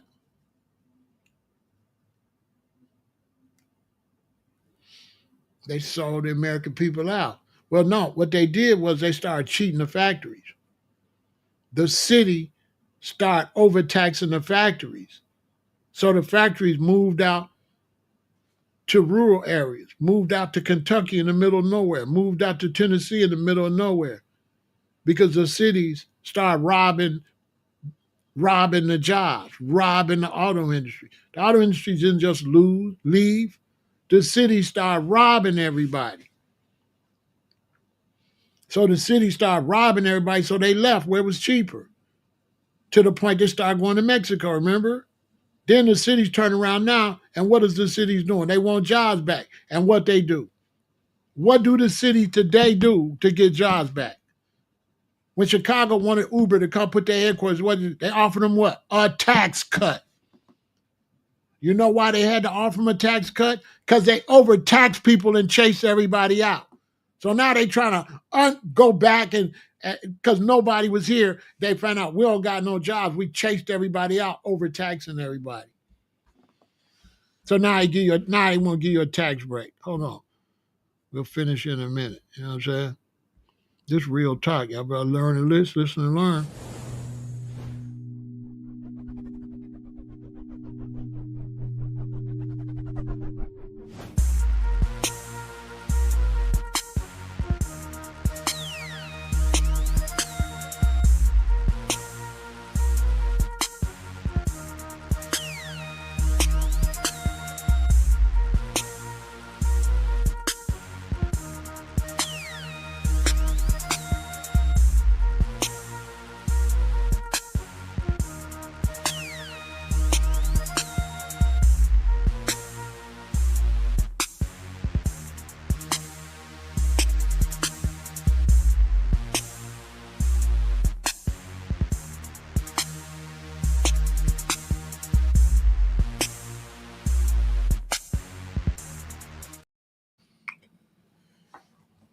The reason we got these 4 extras in this problem is because America made one serious mistake. All this money they giving the police departments, they should have took some of the city budget for what we call truant officers. If they had truant officers, they wouldn't need all these police. When I was going to school, we had truant officers. If you didn't show up to school, the truant officers would come to your house looking for you, come to your house to talk to your parents why you're not at school. They should have kept that instead of doing what they did. And now you got all of these people not going to school, and now we losing money in crime, smash and grabs and all that, when they could have put that money in truant officers. When I was young, right, they basically, if you didn't do good in school and you went to a public school and you was trouble, they sent you to a school like jail. In Chicago was a school called Mosley. And if you didn't behave, they sent you to Mosley that had police working in the school. So if you want to fight the teacher, if you want to make a lot of noise, if you picking on the children, you bullying, you want to be gang, they pulled you out so the rest of us can learn, and they sent you to this school. This is an old picture of that school. That school was still there when I was young. And they would send you to Mosley. And this is where they made the mistake at. They made the mistake by not forcing children to go to school, by not arresting parents or charging parents. If your child don't show up to school, you should be charged. Because if they don't go to school, they will turn around and they will destroy the country. Now you got mouths you got to feed that can't do nothing for the country to be able to feed themselves. You creating a worse welfare system where money going out, but it can't come back in because these people can't earn a living. Now you're going to have a whole bunch of women that got a bunch of babies by a bunch of different dudes. Ain't got no daddy. And these type of women, they can't keep a good man because they're going to sleep around. So a good man can't save them. These women got to be brought up with some type of respect. When you raise the women right, you automatically raising the children right. And when you're raising the children right, that's the next generation of men. So you got to put some serious effort into the ones that had the babies and make sure that the ones that had their babies not stupid, not messing up, because a stupid mama going to have stupid babies and stupid grandbabies. But if you raise the women and put the energy into the women to be extremely decent, a decent woman not going to have no baby by no loser. So now the losers got to go get their gang together because they can't find no woman. But if the losers can find a woman, you're going to create loser, loser, losers. You got to uplift the women. If you want to uplift the men, you can't uplift the men. You got to uplift his mama, the one that raised him. As long as his mama, a mama that ain't nothing, can't have no decent sons. You understand? This is what you got to do to have a better society. You have to put the pressure on the women. You have to back up the parents. You got to make sure the girls go to school. That way she can't cut class and hang with the loser boy. He can't find no woman because they all at school. When they go to school, they trying to make something out their life. They not going to be interested in him. The only woman that's going to be interested in a man ain't nothing is a woman that ain't nothing. Ain't no woman that's trying to do nothing going to be interested in no loser. So you got to focus on the women. Anytime you don't focus on the women, your whole society collapses.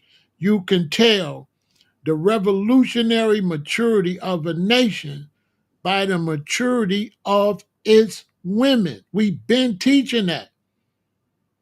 You can tell the maturity of a nation by the maturity of its women. Now look at women today, especially Black Americans.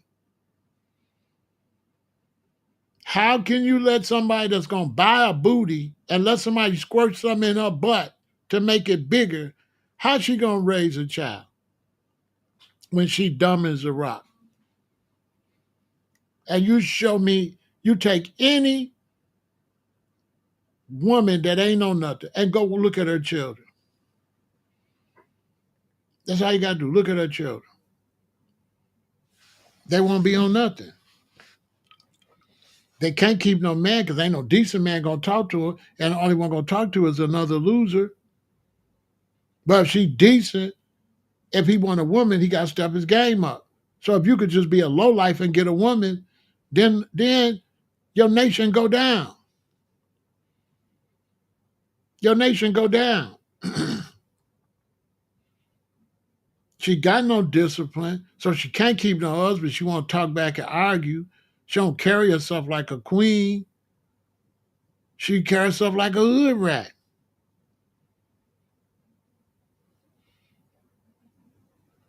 And where white America made a mistake, they thought that would just stay in Black America. No. If you get cancer on your right arm, your body gonna get cancer. So everything they allow for the Black community to fall, now it's hurting white people. Now they drug addicts. Now they dope fiends. Now they homeless everywhere. Now they ghetto. Now they want to emulate ghetto stuff. Because you shouldn't have never let nobody be like that in the nation. You can't have a nation where there's a sickness in the nation. It's going to spread. So the sickness that they thought was cute in the Black community is spreading across the whole United States. Now United States behind everybody. United States ain't in the top smartest countries. United States way down, 7, 8, or 9. United States ain't in the top smart. All the top countries is Asian countries. Facts. And if the Asians are smarter than you, then their weapon system's going to be better than yours. Their war machine's going to be better than yours. Their rockets going to be better than yours. Their bombs going to be better than yours. Their military going to have better equipment than yours. This is just common sense.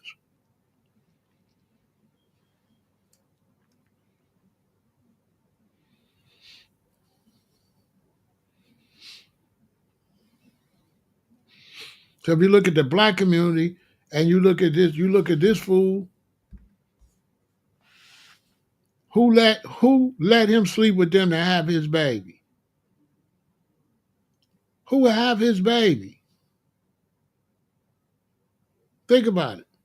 What kind of woman would have his baby and let him get them pregnant? Because there's no intelligent woman gonna have his baby. These are facts.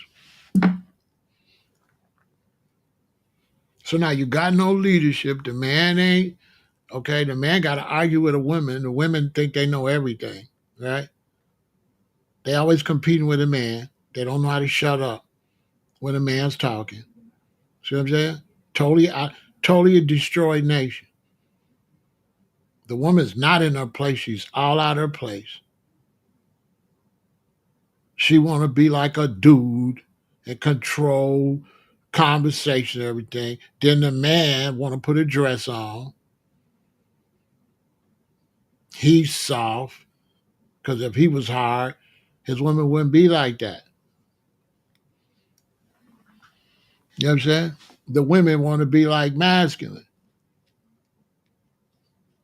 until it comes to them taking care of their business. They know everything, but if you go meet them personally, they don't know nothing. They just know you know what I'm saying? How you know everything and nothing? Make it make some sense. Especially on this internet.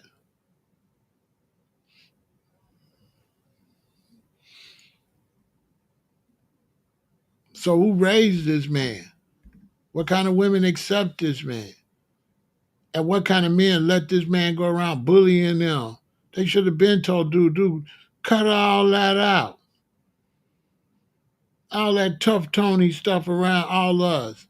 Like you intimidating somebody with all that. And you just a penitentiary loser. And made money on the internet from being a loser. From being a scum of the black community, was making money. Because people like No Jumper was paying them to be scum. And then when he get hurt, No Jumper give him $1,000. That's it. Tell me I can't do no more than that. But you done did thousands and thousands of dollars worth of damage in the black community with this man and made how much money off this man? Now the man get hurt.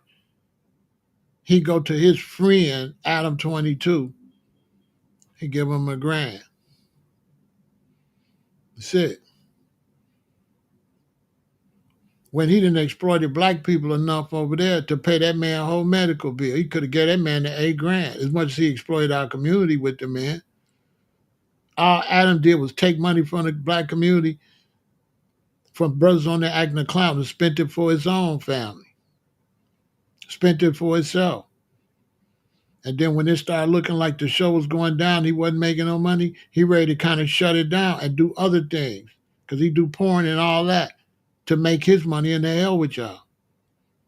Let me shut this down. They ain't bringing in no money no more. Let me go over here where I can get money. And I don't know what y'all gonna do. Y'all can come over and act a fool and build a case to go to jail, but I'm not finna pay your bond. I'm not finna send you nothing. Just come over here and incriminate yourself. You know what I'm saying? Come incriminate yourself on these programs by these people that's not black. And then when it fall, they wash their hands and you go find another one. Because he wasn't nothing but a backup dancer for Brick Baby. As soon as they didn't have Brick Baby over there, cooning and samboing, they went and got this dude. Because the original, out the back, was Brick Baby. Brick Baby was the step and fetch it. At first, yeah, Brick Baby was the step and fetch it. That was his boy at first, but now he in jail.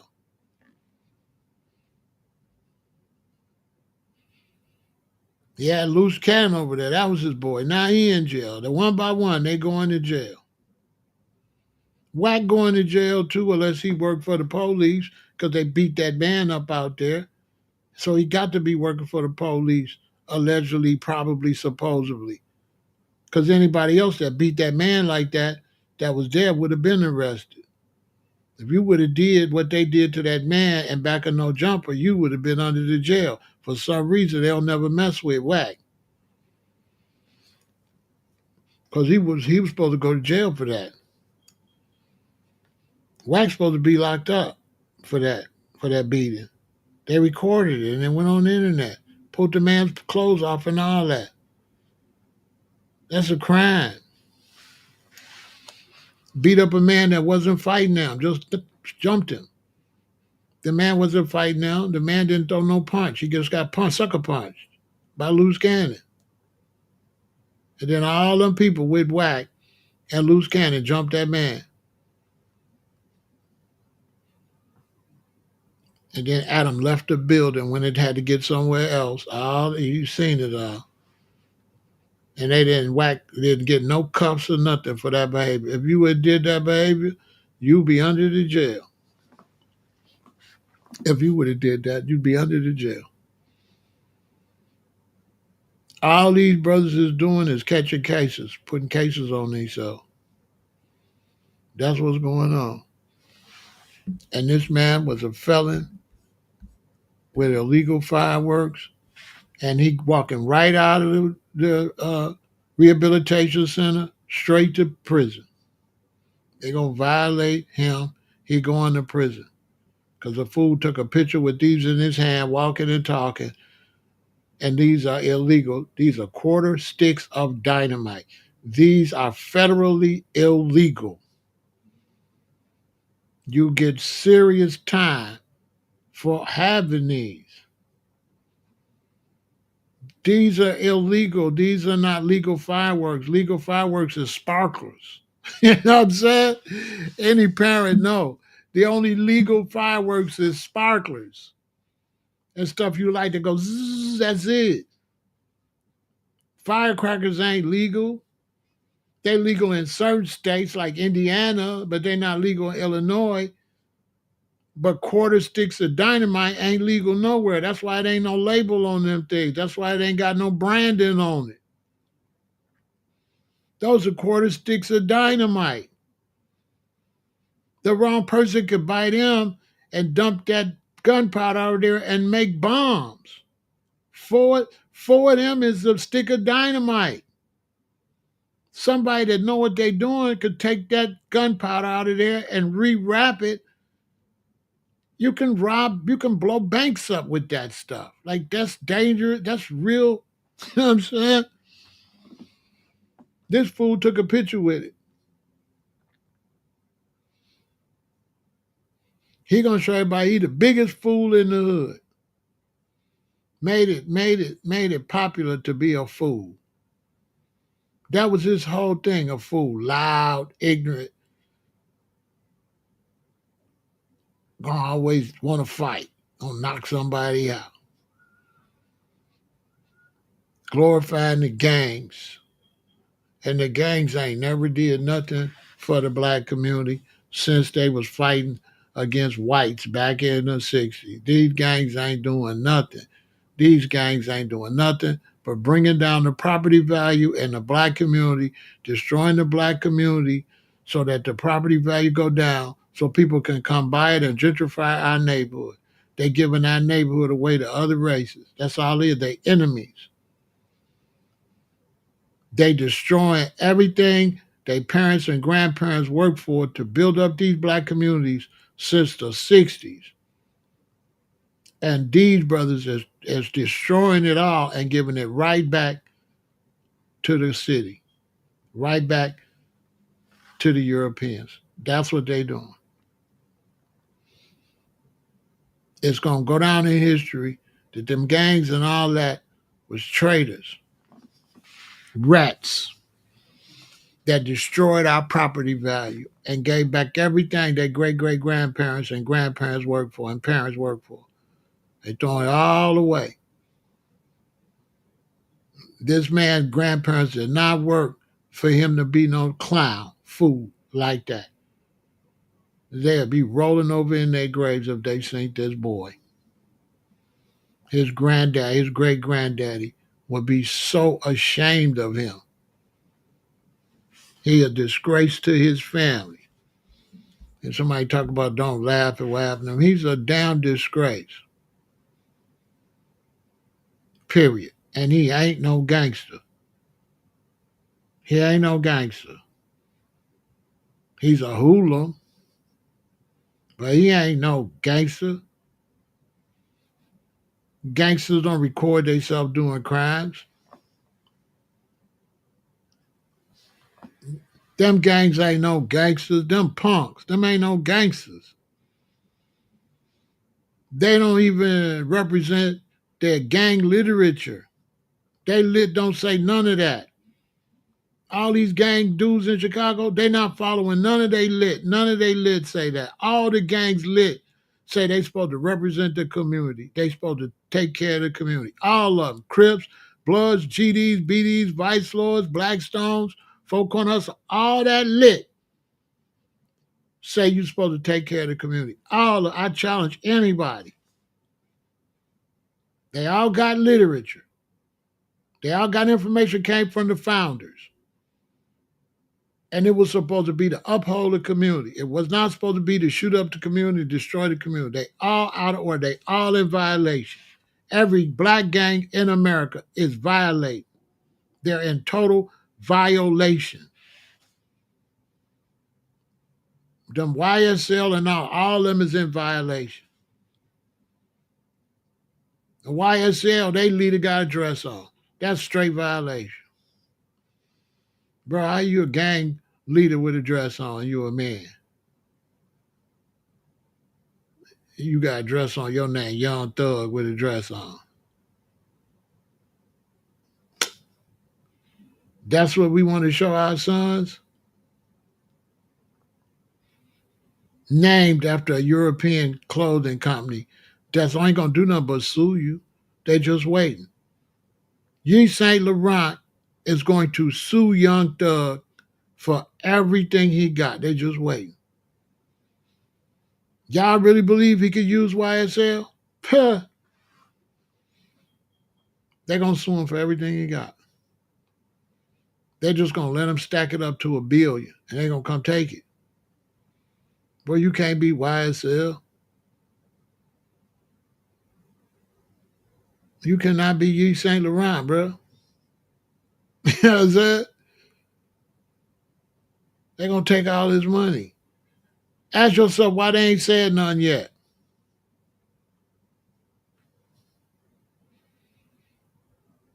They got him now because he damaged the brand. They got him now because that court case damaged the brand. That gang stuff damaged YSL brand. That's why he trying to say young stoner's life. Now he trying to change it up.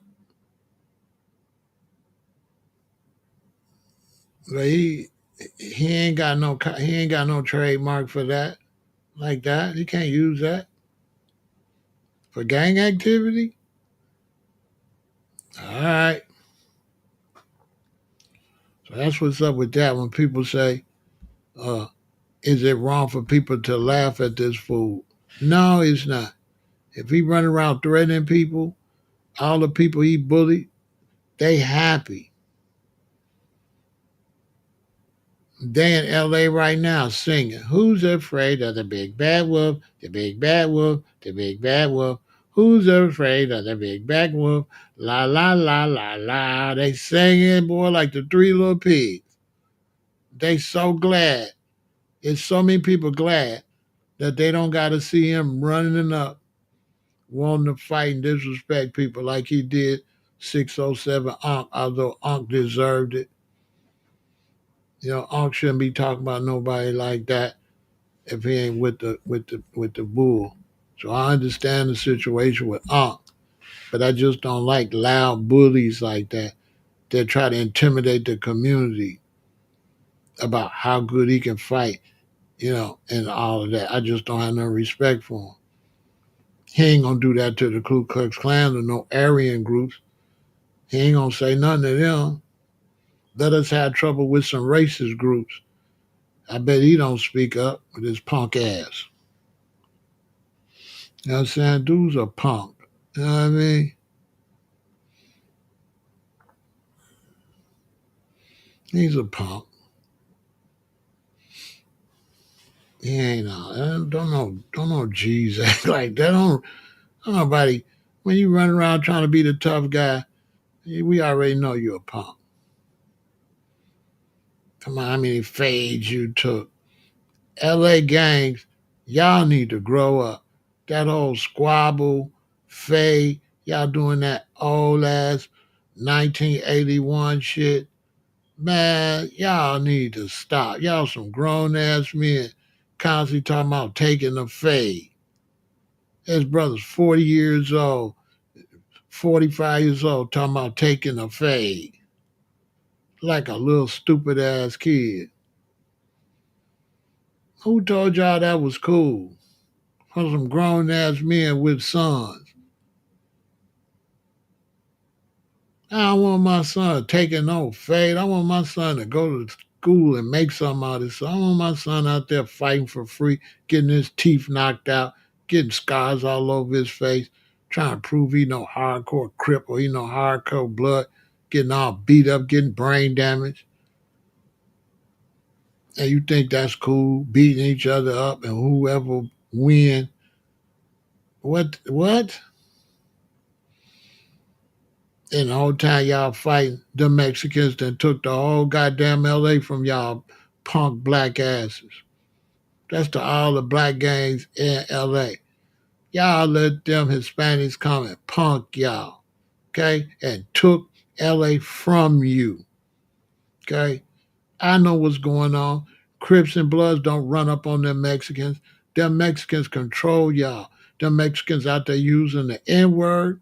Them Mexicans is Crips and Bloods that took your gang and call you all out your name, and you can't do nothing. You got to make friends with the Mexicans because they outnumber you.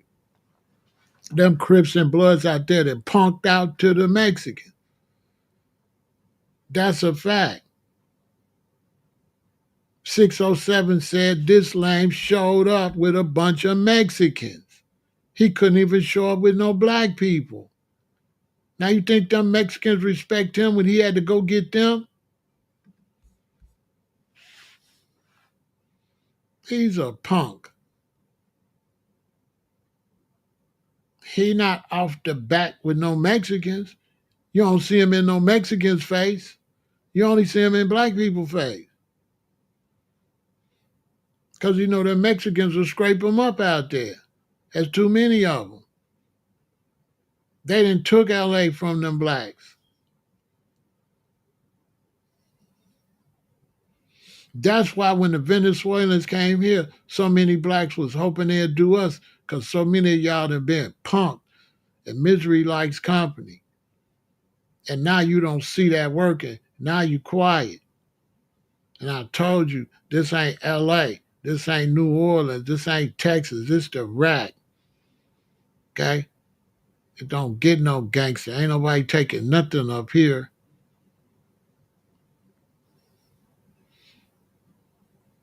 It ain't off the back. It's in the forehead up here playing. It ain't off the back. It's in the chest. You know what I'm saying? In the rack. We ain't doing all we ain't squabbling. We grown ass men. We ain't squabbling. We ain't squabbling. Squabbling sound like them little wooden things that got the round bottoms that rock. What them things called? That sound like somebody that squabble. Hold on. Uh,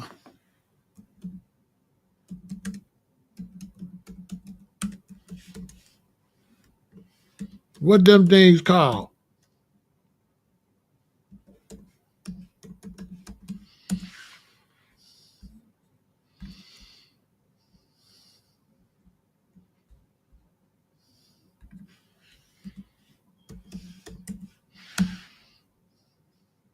Oh, here they go. What they call?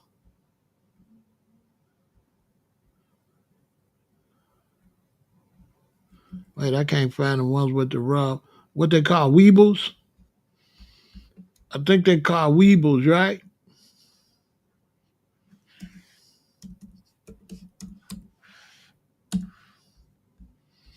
Yeah. Here go to squabble. Here go the squabblers. These are the only ones that be squabbling. You know what I'm saying? On one soul. Man, on my soul. Talking about squabbling. Hold on. When I think of squabble, I'm gonna show you what I think when I think of squabbling. When I hear you talking about squabbling. You know what I'm saying? When I hear you talk about us squabble, you know what I'm saying? I'll be show you what it's at. This is squabble. This the only squabbling I know. That lame shit. Come on, we gonna squabble. Grown ass man. Some of them 40 years old. They say when they see me for saying this, they gonna squabble. You know what I'm saying? Like, yeah, all right. When you see me, we gonna squabble. Squabble must mean go to the hospital. Squabble. You know what I'm saying? You know what I'm saying? Squabble. Hey, bro, I ain't doing no goddamn squabbling. You sound crazy. Come on, man. Because if you squabbling, you probably gobbling. You know what I'm saying? If you squabbling, y'all need to step y'all game up in LA. Y'all embarrassing black people. You know what I'm saying? Y'all embarrassing us. You know what I'm saying? We don't want to see no 30-year-old men talking about they squabbling. They squabble. You know what I'm saying? This is squabbling. This is what I think of when I think about squabbling. I think about weebles wobbles, they don't fall down. Like, this is squabbling. A grown ass man, I'm not squabbling. That don't even sound grown.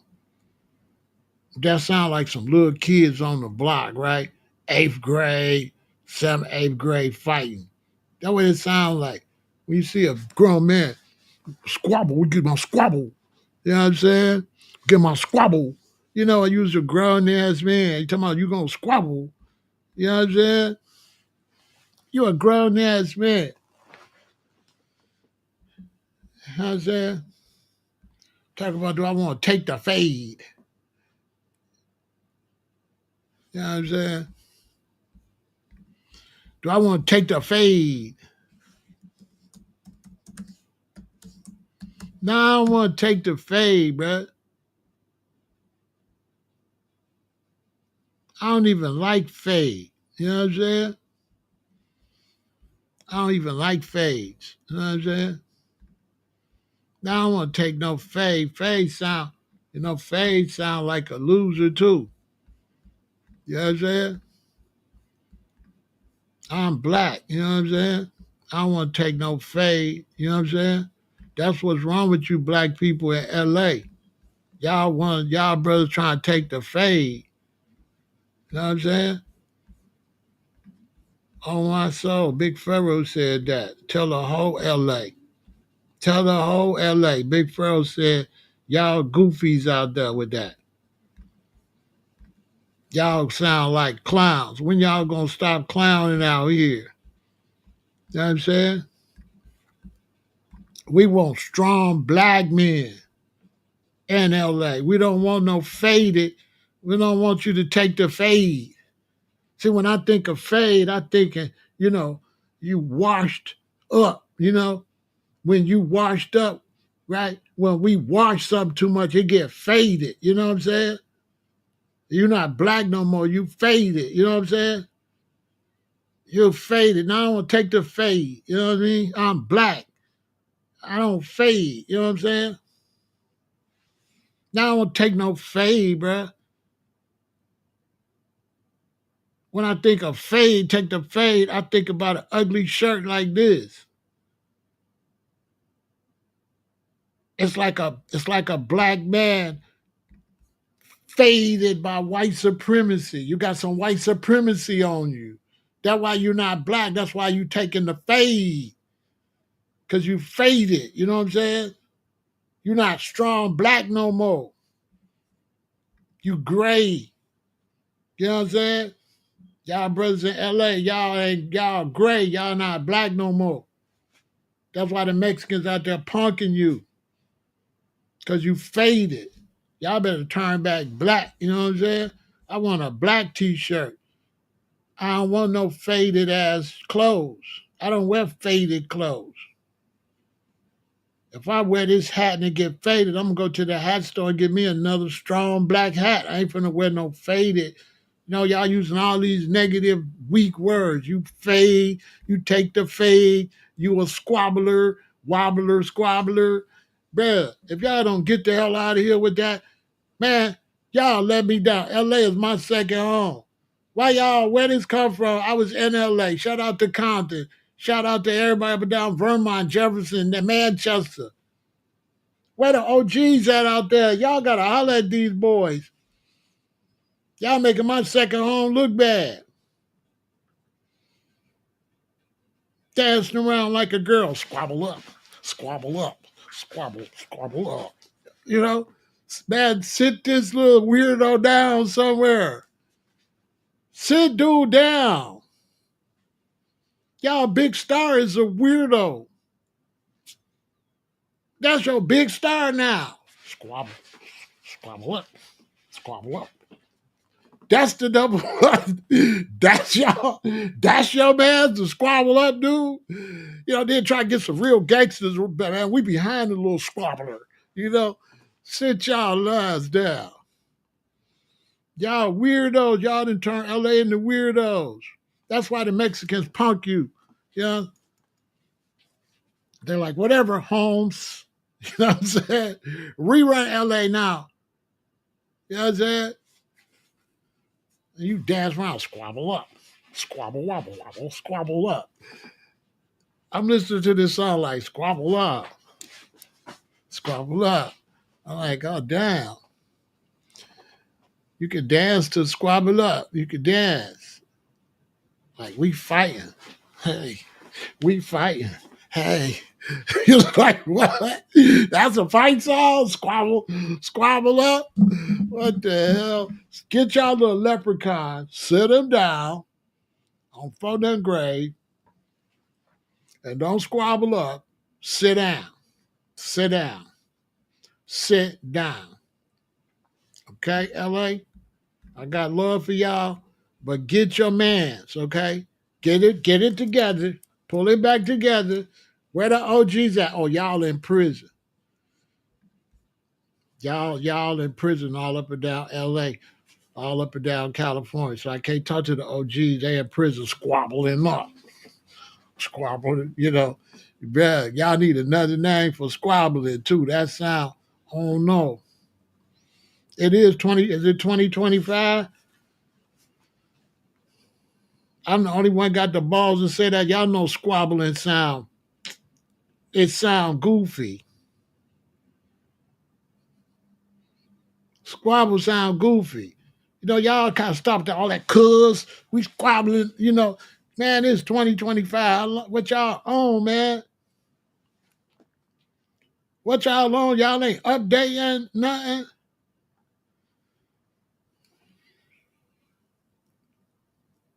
Get my squabble on. You know what I'm saying? Boy, listen. Get your, how old is you? You know what I'm saying? This a grown ass man talking about he gonna squabble. Got the nerve to have some babies. Want to still be a kid. Then they want to be a kid, but they want grown man jewelry. They want expensive jewelry. They want expensive cars, and then act like eighth graders. Because if I was going to use the word squabble, that would be like fourth grade.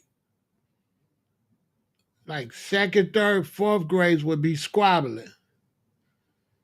Ain't no grown man is squabbling. You know what I'm saying? This the right. We not finna be squabbling. If it gets serious, y'all know how we get down. We ain't squabbling. You know what I'm saying? So it's either serious or it's not. All this half serious where y'all beat each other up and say, that ain't that serious. I knocked all your teeth out. You know what I'm saying? To put all these scars over you. And then that's not serious. It's a squabble. You know, you just lost a squabble because somebody knocked your teeth out. You're supposed to take that like a man. They knock your teeth off, stomp you out, pull your pants down. You're supposed to take that. You ain't supposed to lay nobody down for that. Y'all better keep that shit out there. Y'all come here with that shit. Y'all ass gonna get did dirty, boy. We not doing no squabbling. This the rack, boy. We not squabbling up nothing. Boy, what? We trying to get somebody from put all these guns down. But we don't want them to put it down and do no cartoon squabbling. We want them to chill and build business or something. We don't want the youth to put the guns down and be squabbling. You's a grown ass man. Y'all ain't got no conflict resolution. Fighting is for little kids. How many times I gotta tell y'all that? Fighting is for third graders, fourth graders, and fifth graders. That's it. By the time you get in the sixth, seventh, eighth grade, you should be trying to be on some young man shit. Little boys fight. Where y'all granddaddies at to tell you? Only little boys fight. Ain't no sixth graders supposed to be fighting. You supposed to be having conflict resolution right now. You starting to like girls. Little boys out there. He hit me first. No, he hit me first. That's little boy stuff. Well, I ain't had a fight since the fifth grade. Somebody gonna tell me men fight. I'm like, yo, daddy, because your daddy a kitty cat. Your daddy meow. But I don't know men fight. What? A grown man fight? A grown man mind his business and don't get in conflicts. A grown man dealing with his wife and raising his children. A grown man is not on the block arguing with another grown man. He had on raising his children and with his wife. And a grown man don't even get upset. You got to cross the line. And when you cross the line with a grown man, you get shot. So it don't grown men don't be doing no line crossing because nobody want to go to jail for shooting. So that make you think twice. This ain't that serious. This ain't serious enough to shoot nobody. Let this go. Before extra come play me, he'll get knocked down. We not squabbling, bruh. You gonna get out my face or you ain't gonna never get in nobody's face. It's simple. We on some grown man time. You go over there and mind your business. I mind mine. Don't be running up on me with all that loud noise and all that. Because I got a noise louder than your mouth. We're not doing none of that. We supposed to be G's. We supposed to be the older. We supposed to be raising sons. We supposed to be teaching our sons not to fight, not to get in dumb shit, not to go in and out of the county jail like this dingbat that's constantly going to jail like a goofy because he want to squabble up, going back and forth to jail like a fool, making the system rich, working for the police basically, working for the justice system, making a stereotype of the young black man as a criminal. So now we could be harassed. We could be pulled over at any time because losers like this is stereotyping his own race. So now your son, a football player, he big, he strong, he got some braids walking down the street. Now the police could just pull your son over. The police could treat your son like this. Just because your son got on a white, if your son got on his white outfit like this and his chain on his braids, but he going to college. But now because this punk stereotyping our sons, now our sons in danger. But then when Europeans stereotype you in the movie, you mad. But you let these young black men stereotype us. He don't represent us. He's a fucking loser, okay? He does not represent young black American males. Okay, he represents a stupid nigga doing stupid nigga shit. That's what he represents. He don't represent my sons. None. I got 3 sons, and he do not represent them. And he's a punk, and he would never touch one of my sons, because it would be the last person he would touch. I guarantee you, I could stand my 3 sons in front of him. I dare him to touch him. I bet you he wouldn't punch none of the man. I bet you that. Because he going to have to deal with daddy. I don't squabble up. I mind my own business. So I don't like, dude. I got 3 sons. I got a grandson. I don't like nobody that's going to try to bully my children or none of that. He in violation. If I ran the black community, we would have been did him dirty.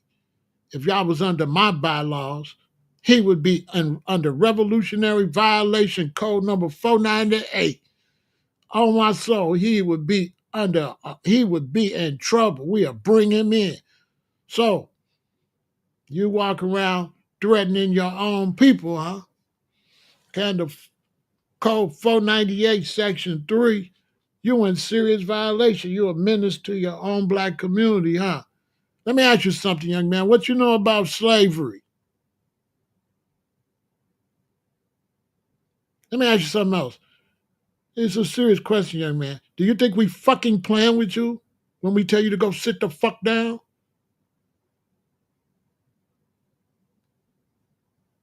Running around this neighborhood stereotyping us, making us look like animals for your master, Adam 22?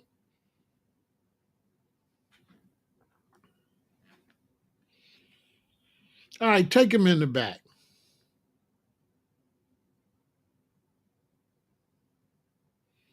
Whether you leave the back or not is up to you. You're going to change or you're going to get changed over. Because we cannot have this. That's why I had to talk about it. I had to get this straight. We cannot tolerate this in our community. This cannot be a representation of our sons and our grandsons. This man is putting our sons in danger. He's giving racist police the right to harm our babies. They use people like this as an excuse to jump out and shoot black men. It's a fact. This is a fact. They use men like this to say they was afraid of your son, to pretend your son looked like this, to pretend when they seen your son, it was just like seeing him. That your son seen to pose a threat. I don't like dude.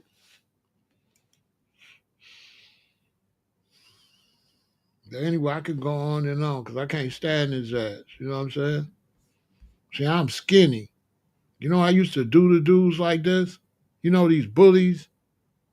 You know what we do to them? You know what short dudes and skinny dudes, you know what we do to dudes like this?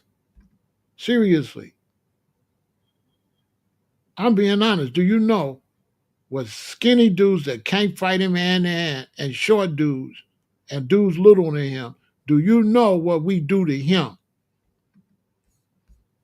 We'll do him real dirty. That's for real. He a threat. He wouldn't last 5 seconds in Chicago with these shorties. He wouldn't last. LA, y'all soft. That man wouldn't last 5 seconds in Chicago. These little 14, 15 years old see him and he trying to bully, they'll do him real dirty. He wouldn't last. He wouldn't last none because he a threat to his own people. Be scared of him. They won't get rid of him. But they ain't scared the kind of scared he think. They vicious. So they turn fear into violence. So just the thought that you trying to make them scared, they gonna do you. Not because they scared, they gonna do you because you acting like you trying to make them scared. And we don't respect you trying to pump fake and walk around like somebody, because in Chicago they'll say he act like somebody's supposed to be scared of him. This is what they would say. Dude act like somebody's supposed to be scared. That's what everybody would be saying. Dude act like somebody's supposed to be scared. He'll have a bounty on his head here. LA, y'all need to fix y'all shit. Y'all got all these clowns on Adam 22 and all these clowns while silently the Mexicans taking your whole everything you got. Oh my soul. You know what I'm saying? Stop with the stupid squabbling, because weebles wobble, but they don't fall down. And later for the fade. Y'all blacks is faded out there. When y'all gonna turn back Chad Black? You know what I'm saying? We ain't taking no fades. We black. Oh my soul. But we ain't taking no fades. What you talking about? You know what I'm saying? Anyway, I could go on and on because this kind of stuff be pissing me off. You know what I'm saying? Where the soldiers at, though? Where the soldiers at? Why y'all letting them get away with this behavior? Where the soldiers at?